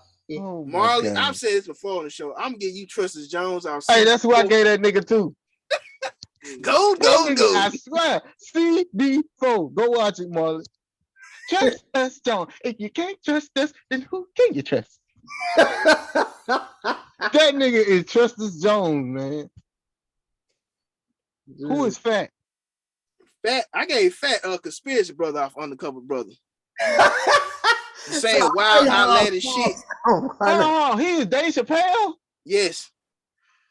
Okay, it actually does make sense. Say outlandish shit when you least expect it. Just be like, what the fucking Fat talking about? Where you get that from? That's him. Oh my. And I also gave him what's the heavy set got a large motherfucker off the Longest Yard that was friendly but big motherfucker. Ted Cruz? Not No. Terry Crews, the one that was lifting the motherfucker sitting on the bench. Oh, he's a wrestler. I forgot his name. The Khalib or something The like. great Cali? Yeah, The big black Khalib. guy. Oh, Hold on. I you just, talking about the offensive lineman dude? hold on, I'm gonna look him up right now. It's been a minute since I've seen the longest yard. Bob Sapp. He played the dude, you know. Oh, he the big ass Bob. Yeah, I know what you're talking about. Because I believe he The looked one like got his nose broke. Yeah, cause I believe like there you go. Like he like butterflies and shit. And he did. That actually makes sense. Bob motherfucking Sapp. Oh my God, Marley. I know Warren getting crucified on this, so. No, brother, no. I was gonna let you go, man. You know, I was gonna. Oh, you wanted to? I can go hit him. I go. Okay, hold on. One, it goes without saying, me and my cousin always say this about this nigga. He is Deion Richmond from Tripping. He is G Reed. She's got it every day. Yeah, any man could ever want. Yeah, man, that's one. Fat, believe it or not, because Fat's so just random and just outlandish. I gave him Tommy Chong from Cheech and Chong. He is Tommy Chong. Like, yeah, man, it's marijuana. Let me see. Marley, I gave you Trustus Jones. You know, I mean, bro, my cousin dead on the money with that. You are Trustus Jones. Last but not least, my cousin. I thought about this long and hard. And you know, it's a small part, but it's only one man that I think gives my cousin justice and the role that I think he will perfect because of what he said last week. I'm gonna let him guess and see what I'm talking about. Last week. Is it the Chucks? Mm-mm. I mean, I say some shit from week to week now. That shit, You right? want me to tell you who I got? Who? Have y'all ever watched Big Daddy? Yeah. My cousin is the homeless man on the street that said, "You owe me a sausage McMuffin."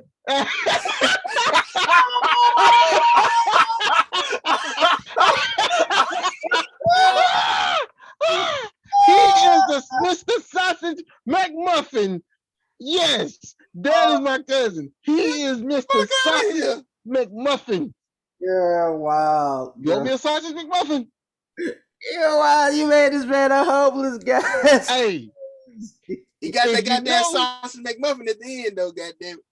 If you know his struggles, I get what you're talking about because that nigga keeps sending these articles about this state. I got you. If you know his struggles from McDonald's from last week, I said, "Yo, he is the sausage McMuffin man." Oh yeah, he did read out the whole reply from old girl and everything. Yeah. Denise, so, I'm on your ass, Denise. Full court press, Denise.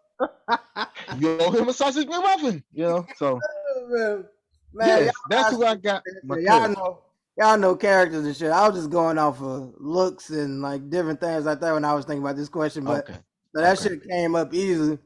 Like I said, fucking Vaughn like took it off top with like Juice. I was totally thinking about Undercover Brother, like just off the hilariousness of it, like, and then like Eddie Griffin as a comedian, I like him and shit. So I'm like, yo, yeah, this nigga is.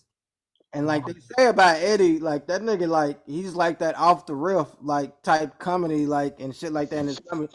And that's how you be like, dude, like even how you twisted the Trojan thing from earlier, like some shit. I mean, brother, just be hilarious. So that's what I have. You know. And then, like I said, I just picked a movie for Fat, and that was Butterfly Effect. You already know. Oh my god. Oh, nigga. Oh my god. His obsession with these butterflies. So I think that's probably his all-time favorite movie right there. Some shit. He probably believed that shit wholeheartedly. That's why he's so nice to him.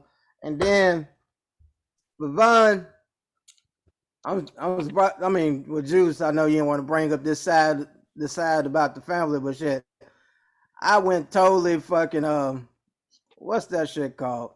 Goddamn. 10 Shades or whatever, so Shades of Grey. That's that. That's Oh no. that's who that Oh. nigga would be if he had money. Just Yeah, you got a point. Oh having God. all kind of crazy goddamn sexual conquest with women and shit like this. If he had money, that's why they said the saying, never should gave y'all money because that's how that nigga gonna act. Man, I The know it. nigga, if he had money, I see him being like Richie Rich and having his own McDonald's in his house. They don't sell nothing but sausage That McMuffins. part too, but in between y'all that, mistaken egg cheese bagel. That's all y'all make. Yep. Oh my in God. between that, I can see him because all the movies they had the toys that his bag of destruction, all that throughout the movie. That's just sick. Weird fantasies that he had and had a girl doing it. So yeah, I felt like that was the perfect shit for him, man. And then who I'm forgetting? That's everybody. No, it's one. One. Oh, well, Oh man, God. y'all, Oh God. y'all going, y'all have to be shocked, man. I actually thought like I was thinking about a role for him, man. It's a role that a lot of people, wouldn't be think he could do it. But I feel like with his authenticity, if they allow him to adopt this character and be him, I feel like he can make it 10 times better. He can make it better. He got the personality, he's smart, he got the language, and then if he used his actually background story, I feel like I said, he'll take this to a whole new level, man. And shit. So the movie for me, man, I think you know what? Like I'll play it so y'all can hear who I think it. Oh my God. You motherfucker. The Fat Boys. It's Fat Albert. Oh my God. Oh my Listen to the words closely. It's time to shit. Bounce your big belly up in the air. Come on, jump, jump, jump, jump. I'm gonna sing a song for you, and we're gonna show you a thing or two. Aren't you the With me and all the gang, learning from each other while we do our thing. The Cali makes you feel alright, so shake your body at the party that we're having tonight. I know you wanna dance with us, find a reason to jump around and move your stuff. Ooh, I like your stuff. Now come on with me, let's just break it down. Na na na na na na na, gonna have a good time. They call me Fat Albert, that's my name, and solving problems is my game. Now get it jumping if you feeling what I'm saying. No delaying. Hey, hey, hey, man. I'm so happy, so glad I want to check myself. Pinch myself. Look at me, I love myself. And since that's where it's at, I don't want to get skinny. For what? I like the bigger heart that's within me. That's that nigga to the T. If y'all can't tell me that sound like some shit he'll say, y'all lying. That is that nigga. I feel like, most people will buck against him because that's a childhood hero to some, but to me, I feel like my man Juan would crush that role. He'll add some like sympathy to the role when he get that get stuck and shit. I feel like there's so many avenues and things they can do with that story that would. I mean, it's perfect. I mean, come on now. That's Next week episode is gonna be amazing, y'all. Please tune in. Chef fucking kiss. Oh my God. We just gonna move along. This gonna be a hellfire episode next week. Oh my God. I think without further ado, we done. I done heard some Nickelodeon / B2K. Fat Albert. Oh my God. Marley, it's time to bring him in. It's time to bring me in. It's time for me to drop some game. When my heart has been broken and I'm climbing the walls, I need a man who will make house calls. I need a love doctor. Yeah, y'all. We back up in this thing, and I am the love doctor, better known as Doc Love, and we here for another round of the Love Connection. How y'all doing on this Sunday evening? Doing good, doctor. Doing great, doctor. Doing fantastic move. I got a lot on my chest earlier in the show, so I'm feeling good. I see. boy, boy. Shout out to the other players that's not here, but I got two pimps in the place to be, so it's time that I just go on and get into this thing. Can I go on and jump in this thing if y'all don't mind? Cause I got some game I want to lay on y'all. All right, here come my first question. Who's most likely to take advice about relationships, men or women? Y'all got the flow.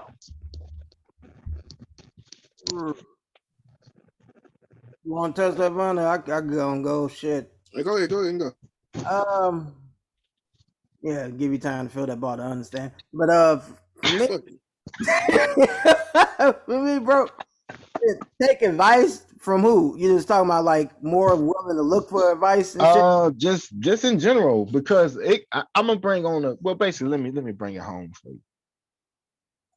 What I'm basically alluding to and getting at is when you look at on your phone through social media, whatever you watching it on,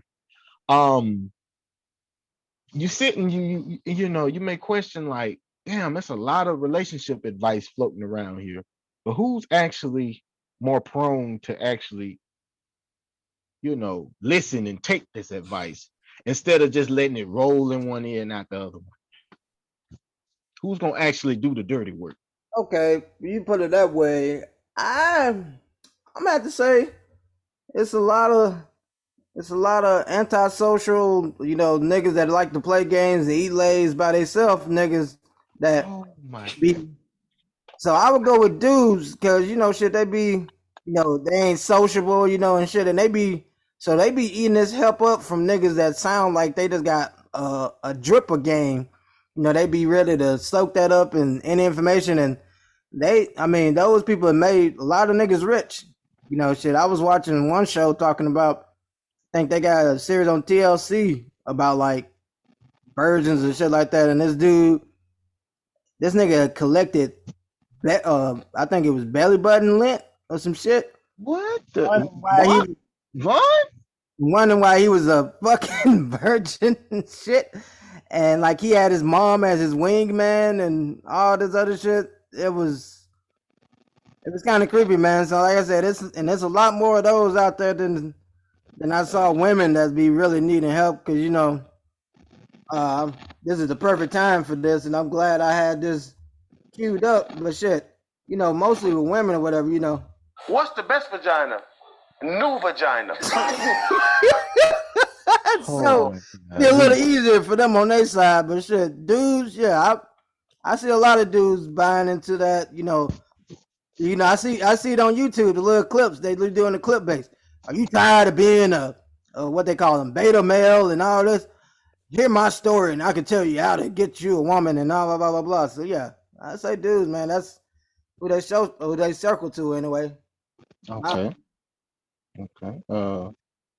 Vaughn.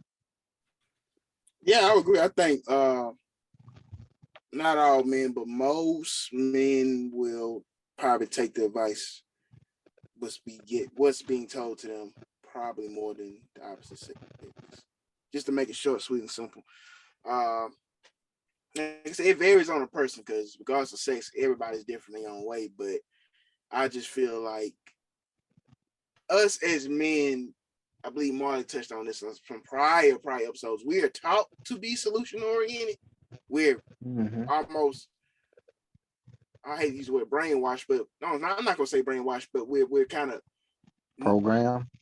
Yes, thank you. To like I said, to be solution oriented and solve problems. So I think it's natural for some of us to extend an open ear to hey, somebody that may dealt with this situation or could be going through this situation has found a solution probably for this situation. I like how you just gave that Marley said that, and that was me. No, I mean no. I'm saying he touched on that like I won't say he was venting.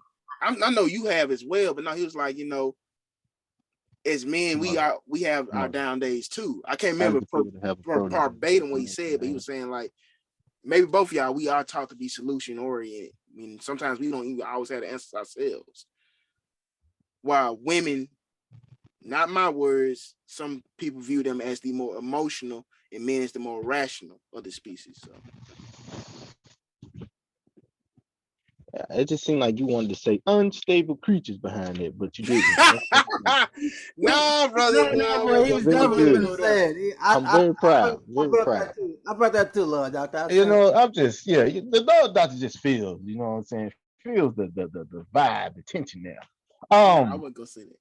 But to bring it on home, I absolutely agree. We are more willing to take heed to certain messages. It just depends, you know, on where we are in our life at that moment in time. I feel like not saying women aren't willing to do the work as well, but I do feel like it's kind of like this.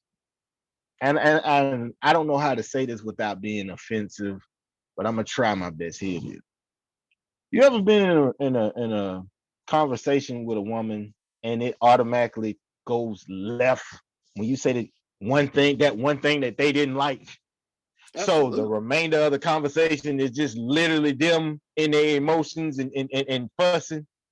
When you like, wait, I ain't even mean it like that, but it's just instantly like it's too late. The point of no return. Absolutely. So I just kind of feel like with a man, even though we may hear things that we don't necessarily like at a moment in time, we would at least be quiet long enough to hear the person out and really see what it is that they're trying to convey to us, Yeah. if that makes sense. Absolutely. I actually like both answers. Good shit. Let me drop this next bomb on you. Here it is. What's a rare quality or characteristic women nowadays barely exemplify? Where do I start? Rare quality Or characteristic. characteristic. So many, but I'm gonna say for me, just grace and humility. That's I know it's one, but you know, I kind of put them hand in hand. Like, look, we all gotta be true to ourselves, you know. Regardless of how people may view us, you gotta be true to yourself. Just because I may not agree with who you are as a person, that mean I may not be meant for you as a person. I just feel like it's so much of a look at me now generation. Not just women. But we I know, talking about women, don't go to men because you no, always I'm about to finish.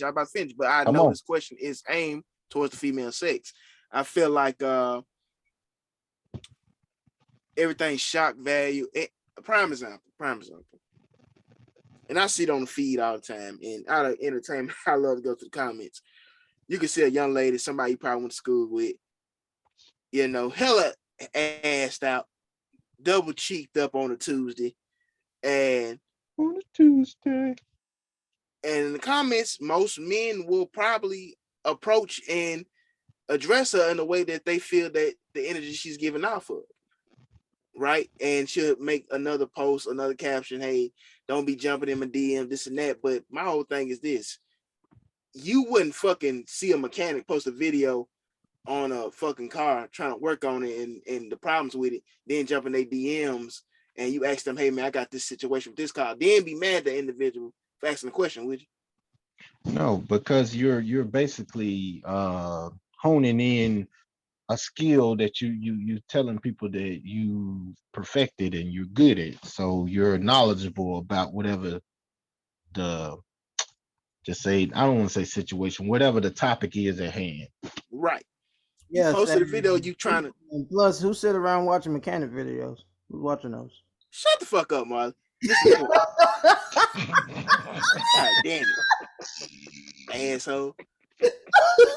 I'm saying all that to say Told you what I was here for this you week. don't promote something, then be Oh mad my when someone's God. curious about it, right? Right. I wouldn't promote this fucking platform to be like, man, hey man, somebody jump in the DM or on the comment, jump in the comment, goddamn it. Hey, what's the link to this? What's this? What y'all talking about? Why the fuck am I mad? Motherfucker, you promoting and you're soliciting something, then be mad when someone's interested. Correct. Show grace, show humility. God damn it. If all I'm seeing from you is ass, don't be mad. If all I want from you is y'all do the rest and finish it. Come on, bro. You want to Then it date? makes sense. You're absolutely right. You can't, expect somebody to treat you with class and you on here showing a bunch of ass. Bars. I knew But this. anyway, Marley, Yes, go ahead, Marley. Oh man, for me, I don't really have this one took me out of left field like characteristics. I wouldn't like I don't have one I could just like soul out like that. So I'm just listening to y'all guys. What y'all have, man? Me personally, I mean, I know I might ruffle some feathers, but I mean, I'm not speaking for every woman in the world, but I do feel like this is a rare thing that just viewing it from a social media / day-to-day aspect, I don't necessarily see this from a lot of women, and that's femininity. I don't see a bunch of feminine women around here like it used to be. Like growing up, I felt like it felt like the grown women we saw back then were a little bit more on the feminine side compared to nowadays. You done got the Destiny Child, Beyonce era, all the single ladies. I'm independent. Nothing wrong with an independent woman, but when you start making it to where, well, I'm independent, so I got to think like a man, but act like a woman. I just need you to be yourself. I don't need you to think like me. Stop listening to Steve every 5 seconds. Not saying Steve don't give good advice, but I'm just saying I need you to be you. But I need us to be able to come to the table in our normal form. I don't need you trying to outthink me, outwit me, as if we playing checkers or chess. Be yourself. If you're a feminine woman, be a feminine woman. Don't come up with all this masculine energy like, I cannot stand if I'm talking to a woman and I can just, be like, oh, hey, how you doing? I could be at a store. Hey, how you doing? I was looking for, just say if I went to the library and I was looking for a certain book. I was like, hey, I was looking for, do you guys have this? It's a new book. It just came out. Oh yeah, we got such. I was like, oh, okay, thank you. All right, bet. No, don't do that. Don't do that. Don't. All right, bet. That sounds like I'm talking to Marley, a Vaughn, a Juan, a Fat. Don't do that. Do not do that. What happened to? I said, thank you. Brothers, man. No, fuck that. Fuck that. She is not a brother. She ain't got what we got. God damn it. Be yourself. In the great words of Bernie Mac. Penalize them for slang. Yeah, I mean, bro, and I can go in, I just feel like there's like even the women that we see with the ass, and they all on there and they twerking, doing their thing, and you would think twerking is a form of, femininity. It is woman throwing that ass back, but then the thing of it is everything is all good while she throwing that ass back, but the moment she talk, it ruins the whole video for me. The whole video for me. Know what I'm saying? Shawty, fuck that shit. You know what I'm saying? We're gonna turn up. City girls.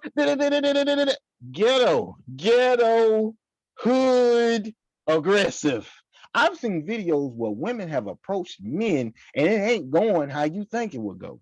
It ain't like, well, hey, I saw you over there and, I just want to, introduce myself and boom, boom, boom. It don't never go like that. They be like, shit, what's up? You like, oh, the guy seems soft, like, oh, hey, how you doing? Shit, you fine with it. Let me holler at you. What? Oh yeah, man. I know. It's a whole YouTuber that be doing videos of that. Her last name Rogers. I forgot her first, but that should be cracking me up. She be doing that Dude shit. said, I got an old lady. She's like, what the fuck that mean? Yo, get me out of here. Get me out of here. Hey, bro.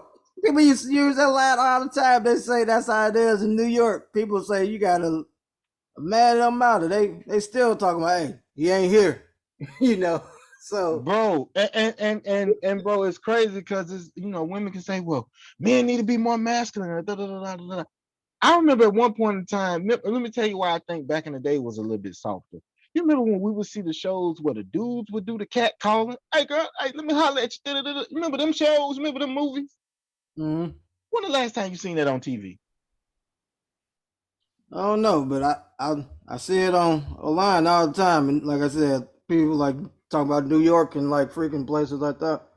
But see, that's what I'm saying. Like I'm not saying that that makes it okay, and a man should do those things. I mean, he should still come up to a woman with respect. But it's like, God damn, like, bro, it's like roles done reversed. Dudes just chilling, and now all of a sudden, it's like, oh, I'm sorry, sweetheart. I got an old lady. What the fuck that mean? Shit, she can't do you like I could do you. What the fuck? What is this? This ain't feminine. Man, say, whose man's is this? Exactly. Because you was a man's. You can't be no woman's. Get out of here. Man's is this? So, and another, quality I want to throw into the mix, I did a characteristic. Cooking. People seem to not care about learning how to cook nowadays. And I'm not saying, oh, you ain't a real woman if you don't know how to cook. I mean, everybody's not going to be into it. I don't cook, and some men do, But I just feel like, I remember one point in time, it was like women took pride in that shit. Like, I know how to cook, like, especially if you just even slightly challenge a woman, like, what you know how to cook? Oh, I made so. Yeah, right. If you say yeah, right, man, that might be the gateway to you getting a hot plate. This has happened to me before with a homegirl. And all I said was, she was like, well, I try to cook for my husband, but he's from Miami, so he like to go to fast food places. I was like, I mean, or maybe he just ain't feeling your cooking. I don't know why. I cook. I guess. Watch. All right, I'm gonna bring everybody a plate tomorrow. Okay.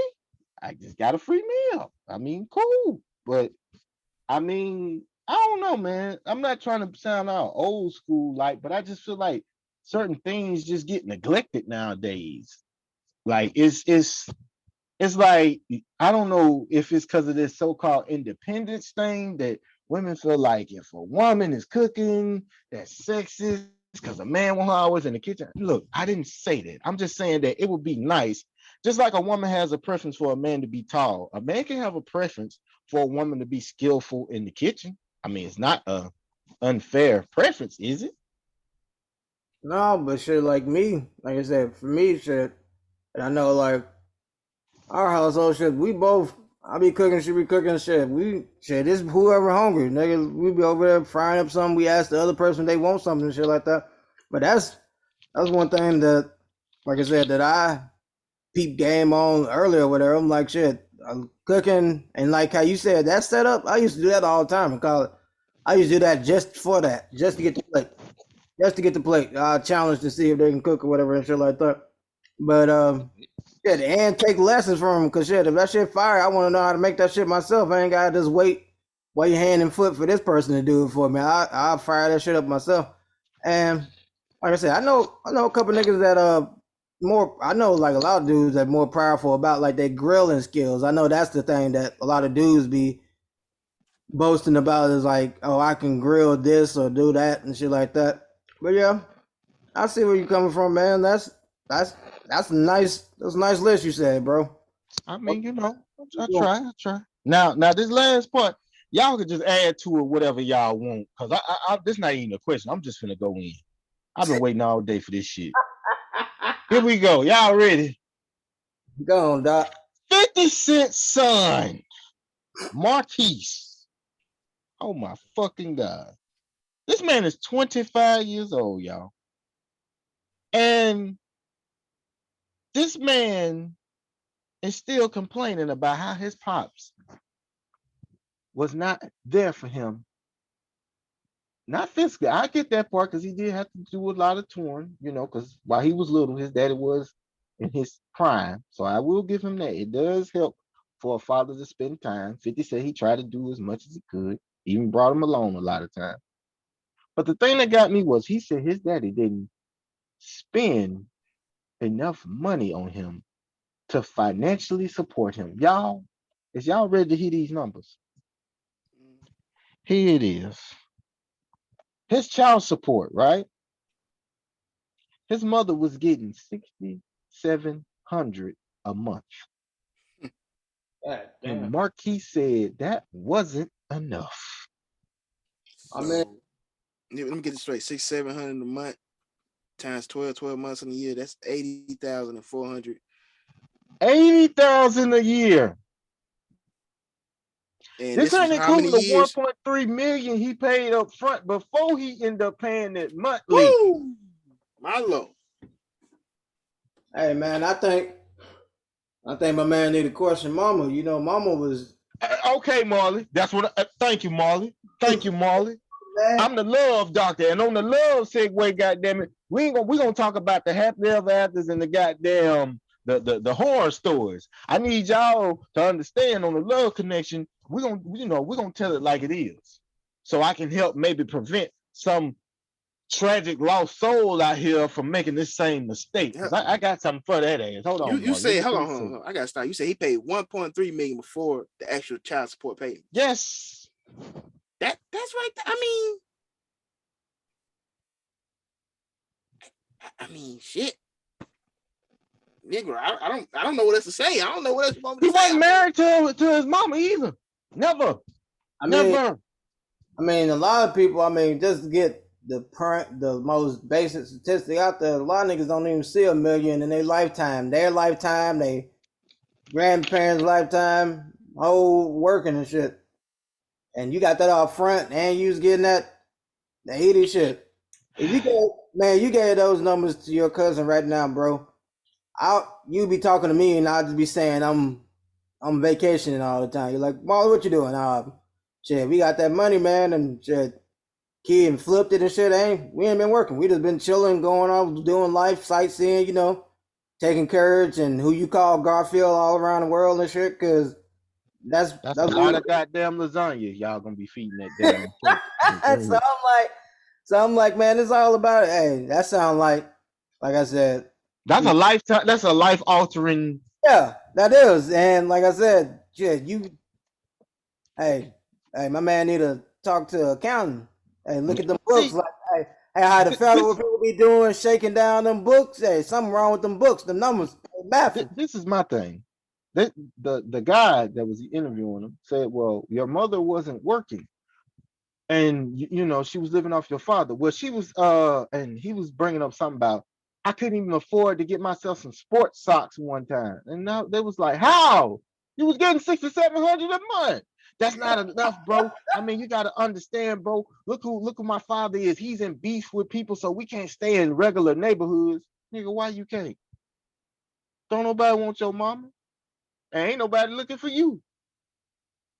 What's I regular? mean, What do you mean? Like, I ain't talking. Yeah, hell no. Nobody. We always talk about niggas having to move out of their hometown and shit like that. But with that nigga could have got a nice suburban home wherever the fuck they wanted. Now, if you out here trying to get a 16 bedroom bathroom joint, that's ridiculous. You don't need that. Hey, this is from a 25-year-old man, not no 12-year-old little boy. exactly. Then, I mean, y'all, I gotta throw this in. It was like God was kept throwing me alley hoops this morning. I'm getting ready to, come on the show, right? Tell me why I run across an article and this reads, as of today, Eddie Murphy is paying $35,000 a month for his daughter, who is, I think, 15, and it's by Scary Spice. I don't know if y'all remember the Spice Girls. I remember my sister used to actually look at their videos and shit. But Eddie Murphy is paying $35,000 a month for a 15-year-old. This recently just came out. Her ass don't get royalties. Obviously, I'm glad you mentioned that, boy. Eddie Murphy is worth 100-something million, right? Her mama is worth $6 million. Why is this girl getting $35,000 a month? You just said that's the big difference, man. Same thing. Like we talk about it like shit. Like I said, they did a prenup at the beginning, but shit, Tom Brady could flip that and do that with Janelle. That's just celebrity tactics 101. Whoever making the most money, that's who gonna end up paying. Shit, fucking Mary J. Blige was paying one of her ex-husbands for standard of living life type shit. That's why she That was was like, fucked up. that's what I'm That saying. was fucked up. That's just I'm gonna say, whether it's man or woman, these prices are crack worthy. The fuck is Lord have this? mercy. Yes. And y'all, you know, I'm sorry if it sounds like I'm going on a rant, but I'm serious about this because what I'm basically alluding to and getting it to, you know, my listeners, whether you're younger or older, men, be careful who you lay with. Be careful, because that could cost you a lifetime of pain and suffering. Look here, You man. do Look here. not want to Look here. be one of these people that you are loose fornicator, and by you loosely fornicating, it's gonna have your wallets looking a little deflating. I'm finna ruffle some feathers. I know I'm Hey finna ruffle man, some my, feathers. my saying is always before you go, Von, man, hey, yeah, you shoot up a couple clubs, you're gonna get a couple bodies, nigga. That's why This is. Bars. Oh, that's go ahead. goddamn that's why I put that safety on and I politely go outside, nigga. Y'all better this. stop shooting at these clubs. See, my whole rant was gonna be: don't even bring the gun with you. Exactly. Don't But look. it's always Look. a part of me. It's always on the holster. I can't be attached I to it. I ain't got no bag like you know. look. No, real shit. Let me go real quick. I'm finna ruffle some feathers, and preferences should not be anybody's reality. My preference shouldn't be your reality. Your preference shouldn't be my reality. But I'm. This is our show, so I'm saying how I want to say it. What is the value of children? Shit, I couldn't tell you. I ain't got none. No, I'm serious. What value do children really hold for you to have? Let them tell it is legacy and see. I don't even want to think about it in totality. I'm gonna answer your question just on some real shit. You ready? Mm-hmm. The benefit you get from children is government assistance. That's it. I mean, in black neighborhoods, but like I said, like No, stop, Marlon. We're gonna kill that narrative right there. Food stamps and welfare was not originally created for black people. oh, for That's that sure, bullshit that they push on us. But I'm gonna keep it going. real. That's the white people. Is more white people getting food stamps and government assistance to this day than black people. It's just that's the narrative that they push out there No, in our society. I wasn't even saying that negative. Like I said, my thing, I was saying like I hear that mindset in the community more, but oh, for sure, that's why I said that's what what is systemic racism shit is. It's a system. They know how to play that system. Like they know how to get every ounce of money or anything they need to do. But you ain't even have to tell me that. We know that. You And think they see, would still be spending this money if it was majority black people getting this money? No, that's why Brett Favre got some of it. But That's what I said. That money, that ain't mathing. That shit ain't math, and that's it why they is. so mad. Talking about that shit, man. I don't even start on that. This nigga was taking money from cancer niggas at that too. You know, that's a whole nother book of worms right there, man. go But ahead, Vaughn. My That, bad. Juice touched on legacy. Because I asked this question before, like months ago. I think beginning of this year. And it was a debate between me and a couple of my coworkers. You know, some of them saying, hey, well, some leave behind. Some would say, well, it's in the Bible. And my retort to all that was this. They're like, well, Von White, you don't care about leaving a legacy. I was like, I'm not the only motherfucker in my family with my last name. Exactly. Why do I care? One, I'm gonna be fucking dead. Two, I'm gonna be fucking dead. Three, I'm gonna be fucking dead. To the whole Bible thing. I said your last it like name could be. Oh, you fat. And who want a legal legacy for that? Who want more? we gonna let you do your rant, Mark. Let me say this. Listen, I said to the whole Bible thing. Raise your hand. You had premarital sex. Oh, I'm raising it right now. I'm standing up. Yeah, let me stand I said, up. Yeah. raise your hand if you ever been drunk, high, under influence of some type of substance. Man, I used to love smoking. Okay. Raise your hand if you ever ordered or ate too much food, meat special, that you know more than probably what you needed to gain nourishment. Raise your hand. Man, that $5 box at Popeye get me in. Go ahead. Raise your hands if you ever been in an argument, maybe not volatile level, but at least a dispute with your parents. Goddamn right. Everybody in that motherfucker raised their hand at some point. So I'm like, motherfucker, if you gonna bring God into this whole scenario, you spend a good chunk of your life disobeying his every word and commandment. So why should not be different? Motherfucker, Why well, should I you, play football. I want Vaughn? my Can I son say this. something? Not to cut you out. I just gotta add this, cause you on the road. You finna say some deep shit. I feel it. Why do it seem like you get penalized because of the choices, the choice you make of not wanting kids? That's your decision. I Because mean, it goes against the society norm, bro. yeah. Like And for that's me, dumb. like we all touching on, like for me, it was always weird for me. You spent all my childhood threatening me to death about when I bring no kids, nothing this, and then the time I get married and it's flipped to hear those same people talking about when you gonna give me this, and I'm like, nigga, you spent all your life threatening the shit out of me that if I do this and such is gonna happen to me, like gonna rain down, and now you want me to? It's crazy. But I feel like a lot of people are having that mindset, and the only benefit I saw, like you said, it was population control, and it was for populating, and that was what it was for. Depending on what you believe, the Bible or if we evolved, whichever one you want to believe, it was to help the species, which you wanted to say earlier, survive or so like that. There was a lot of disease and stuff like that was killing a lot of people. People had a bunch of kids because you didn't know how many of them motherfuckers was gonna make it at 25. But as far as I know, we've been out of those days a long ass time ago. And all I keep hearing is about, oh, this is the worst economy ever. This is the worst this and numbers keep growing. I don't hear salaries going up and everything. And Shit, got them gas prices and all the other shit exactly, going and on. I feel like our generation and people, it's common sense, my nigga. Hey, if I barely got enough for me, why the fuck if I'm finna add to that to somebody else? I knew how it was growing it up and that shit. Why would I want to bring somebody else and oh, you should just do it. It's gonna work out in there. No, because they're Nah, gonna be on the podcast talking about how I ain't get that nigga socks when I'm paying his mama. Goddamn money. It don't.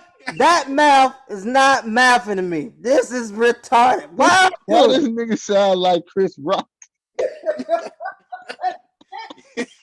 There is no sex in the champagne room. He's for real, man. That make, bro. I That's wanted real that, and though. I be like, bro, you can better take care of yourself sometimes. I know how it is, just me and my girl sometimes. You can fall all the time. Why the fuck? Mathematically and rationally, we'll make a human life. Yeah, let's do that. Like, what the fuck? Like, nigga, no. Like I said, if it happened naturally, it happens. But I ain't out here. I ain't over here waking up praying about the shit and saying, "Oh man, that's." I'm good with what I have. I'm alright. I can go on and on with this topic. And look, I ain't trying to offend nobody with children. It's just like I No, go said, ahead. don't come to me. And I hold it. Like, it's like, well, some people will say, man, you selfish. I say, absolutely. I don't apologize for it because I know in my heart and mind what's for me and what's not for me. I'd rather know I don't want children, know I don't have the time or the patience for children than to be ignorantly and so lost in the sauce, create a life, and then I don't want nothing to do with it. Or I'm not fit for it. I don't have the time for it. Because I say it all the time. This is how I feel, bro. Check this. I feel like most people have children out of fear. We talked on the legacy part, not having something behind to live through the child. I've had many homeboys where, I play high school football. I'm having my little boy do this and that. You don't know what the fuck interest your children are going to take in. Exactly. And then when they don't want to play football, they don't want shit to do with them. You don't want nothing to do with them. That don't make sense. That ain't how that work, fam. You can't create this positive sports and then just be like, when it ain't going the way you want it to go, how you dream, I'm done with this. This ain't It ain't fucking Build-A-Bear, bro. This ain't a create my play. This is a whole Exactly. human being with their own brain, their own thoughts, and own feelings. This ain't Sims. You can't restart. Listen, I'm gonna keep it all the way funky. I told Vaughn this. I think shit. I had to be. How was I? Maybe 22. So that would make you what? 18, 19. Yeah. I remember I told you. I said, and I ain't having no kids. I told you at a young age. Like, nah, nigga, it's over with. I don't want no goddamn kids. And I remember when your brother was getting ready to have his only child. Because for a long time, he was the oldest person and had the record of, no children. And I promise you, I sat there and said to myself, I said, as I get older, my patience get thinner. Amen. There is no fucking way I'm finna, man, let me tell y'all something. I love my nephew to death. All my nieces and nephews. My nephew, my girl's younger sister, her son, we used to keep him when he was first born. I know for a fact he had to be maybe like 3 months. When I tell you I couldn't sleep for 2 solid hours without him waking up in the middle of the night crying, needing a bottle, a change, he humbled me in ways you would not even imagine. I told her, me and her both looked at each other. We said, fuck this. Nope. Nope. Hell no. She said, I will leave your black ass if you change your mind. Talk about you want to have some kids. I will tell you it's over. We are breaking up on the spot. I said, nigga, who are you telling? You get baby fever, you're going to have to go call Tyrone because this one won't be making no babies. I remember her father one time said, well, son, I need a grandbaby. I said, let me tell you something, Paul. You better off asking me for the lottery. I work my life. I give my life trying to, get that for you. But I can't give you no kid. I can't give you no girl grandkid. No. Not one. Shit, not even half of one. No. It's over. It's done. And I don't understand why society don't. They want to kick this weak ass shit about your legacy. And now, let me tell you something. And Vaughn said, it's the old people, because, bro, I'm telling you, if you poll most people our age group, everybody on this show right now, age group, bro, a lot of people is kicking the same energy, bro.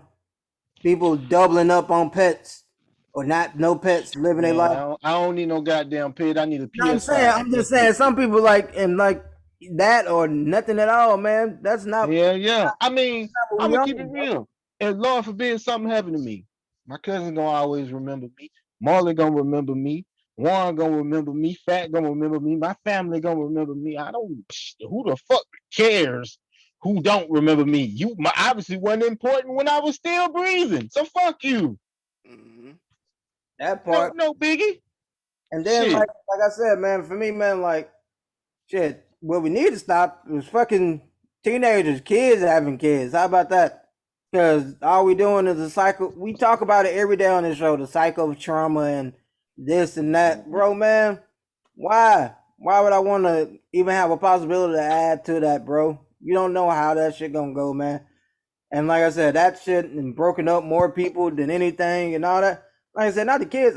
Like you said, I got plenty of like fucking nieces. I got friends that had kids. I live through them. Hey, how that's going, man? How you doing, bro? I check on them, talk to them. What you learned from this so far, whatever. Having this blah blah blah. I can live through that. And the best part of that, like you were saying I about always get their ass back. exactly. I leave. I go home. I don't have to do none of that. Or till the next time I talk to them, they tell me about how it's going. But Hell yeah. I ain't got to go through that. I ain't got nobody interrupting me while I'm trying to, play 2K. I ain't got nobody interrupting me when I'm trying to get something from a girl. None of that. I'm free. I did not move out the house to become tied down once again. Fuck that. No. Anything else left on these segments? Because I enjoyed all these answers, man. Y'all holding it down. Feel like it was another banger, bro. Another good. Oh yeah. Man, we trying to get better, man. Well, we're gonna move to the ending segue. I mean, since get it off your chest was the first 30 seconds of the show. I still got broke. Like, share, comment, and subscribe is all I got to say. That is for me. Brother Vaughn, Marley. Go Chargers, go. That's all I can say. That's it. Oh shit. I hear that shit. Oh man, bro.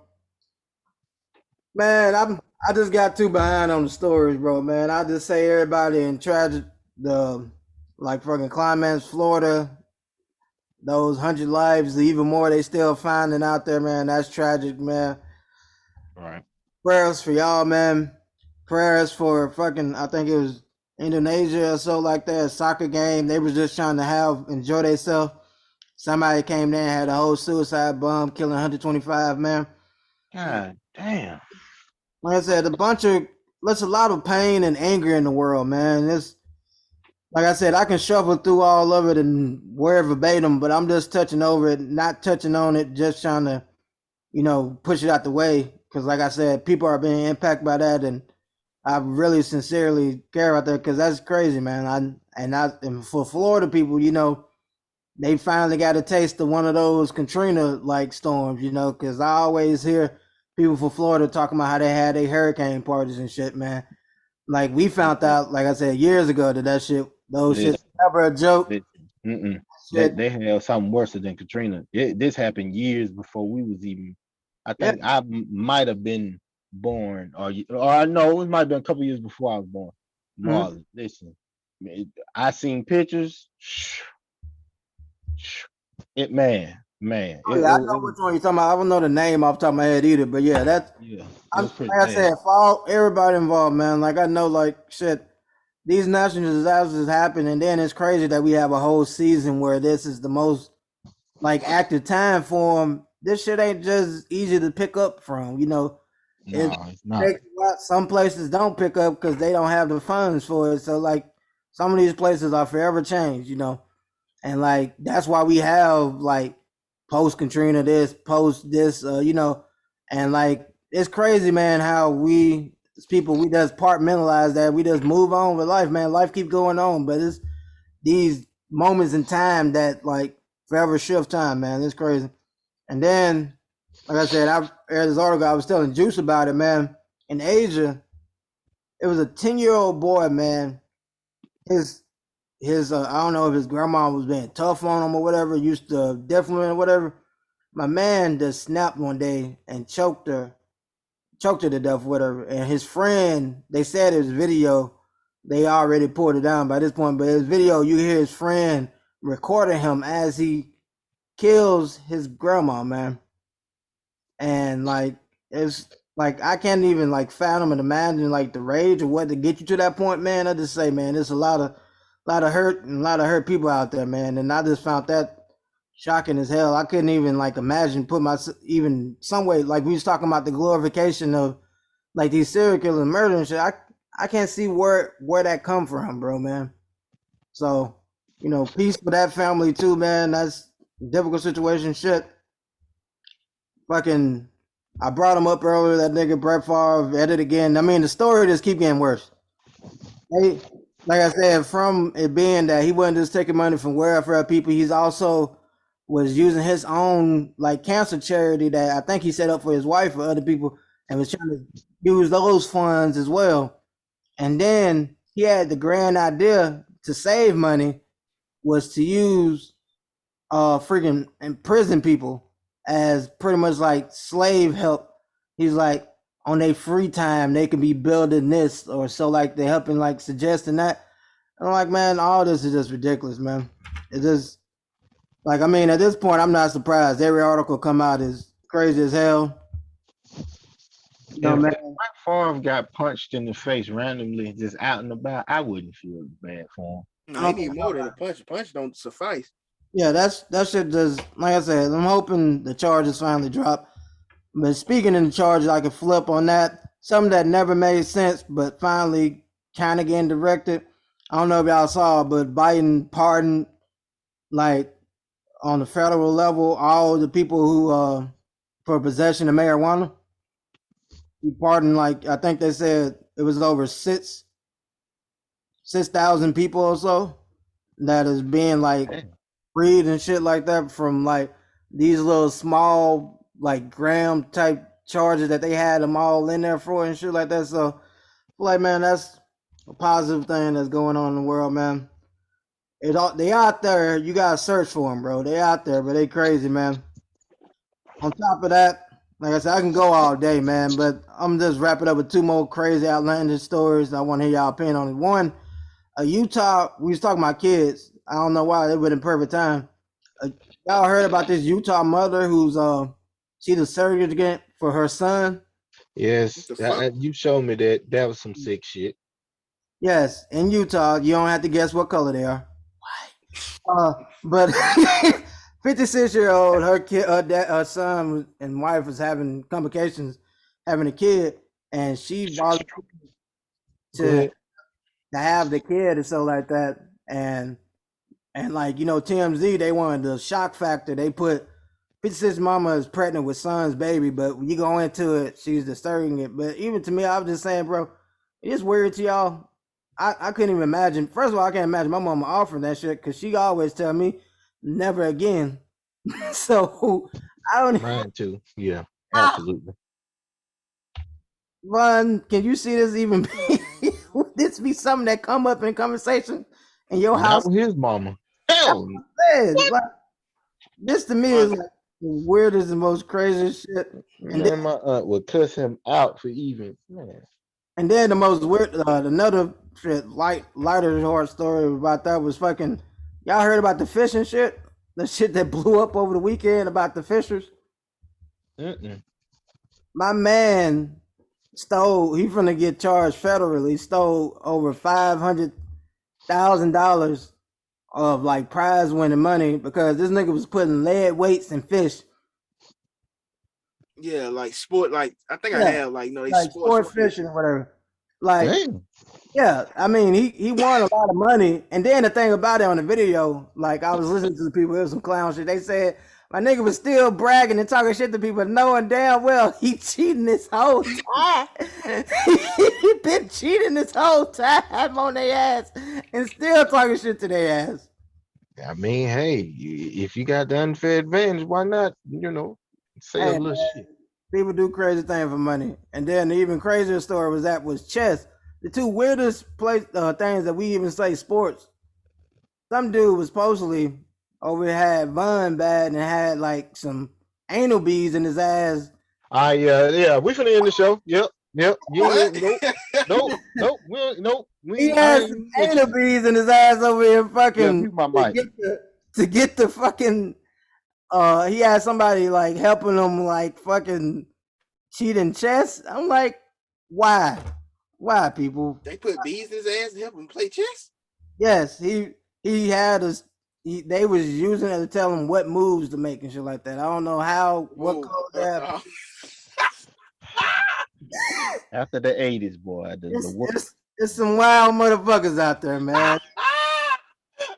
What the fuck Oh, is this, shit. man? Hey, man, like, share, comment, subscribe to all our platforms, Wild man. boys out there, bro. It's You know, been they got another them bees in. legendary one. Shout out to Draymond Green. You will be on the Lakers next year. That shit probably end of this year. That nigga might be getting the. I think they choosing the light skinned boy. But shit, I got the outro song for us, man. Y'all want to Man, hear don't it? play that shit, man. No. What? We don't want to hear that shit. You don't even know the song. You better play some. He got game. Where's the game? Where's the game behind the game behind the game? Come on now. I got you. It's gonna be a banger. Like, share, comment, subscribe. It's been another legendary one. Marley, you showed your ass this whole episode. Oh, I'm from the end of that way too, man. You know. I'm not a nobody. I'm a winner. Now some may say that weenie is a bad thing to be called. When they hear someone say it, they are terribly appalled. But I'm of the opinion, 100%, that being called a weenie is the greatest compliment. Marley, Cause turn this shit off. Turn this shit off. On this note, on this Disney Walt Nickelodeon note, I'm gonna leave him with this. Tough times don't last, but tough people do. We are the fam. I'm just saying 48. 1, Every one of us is a win. It's gonna be some shit next week, man. We out. Diversify your bonds, nigga.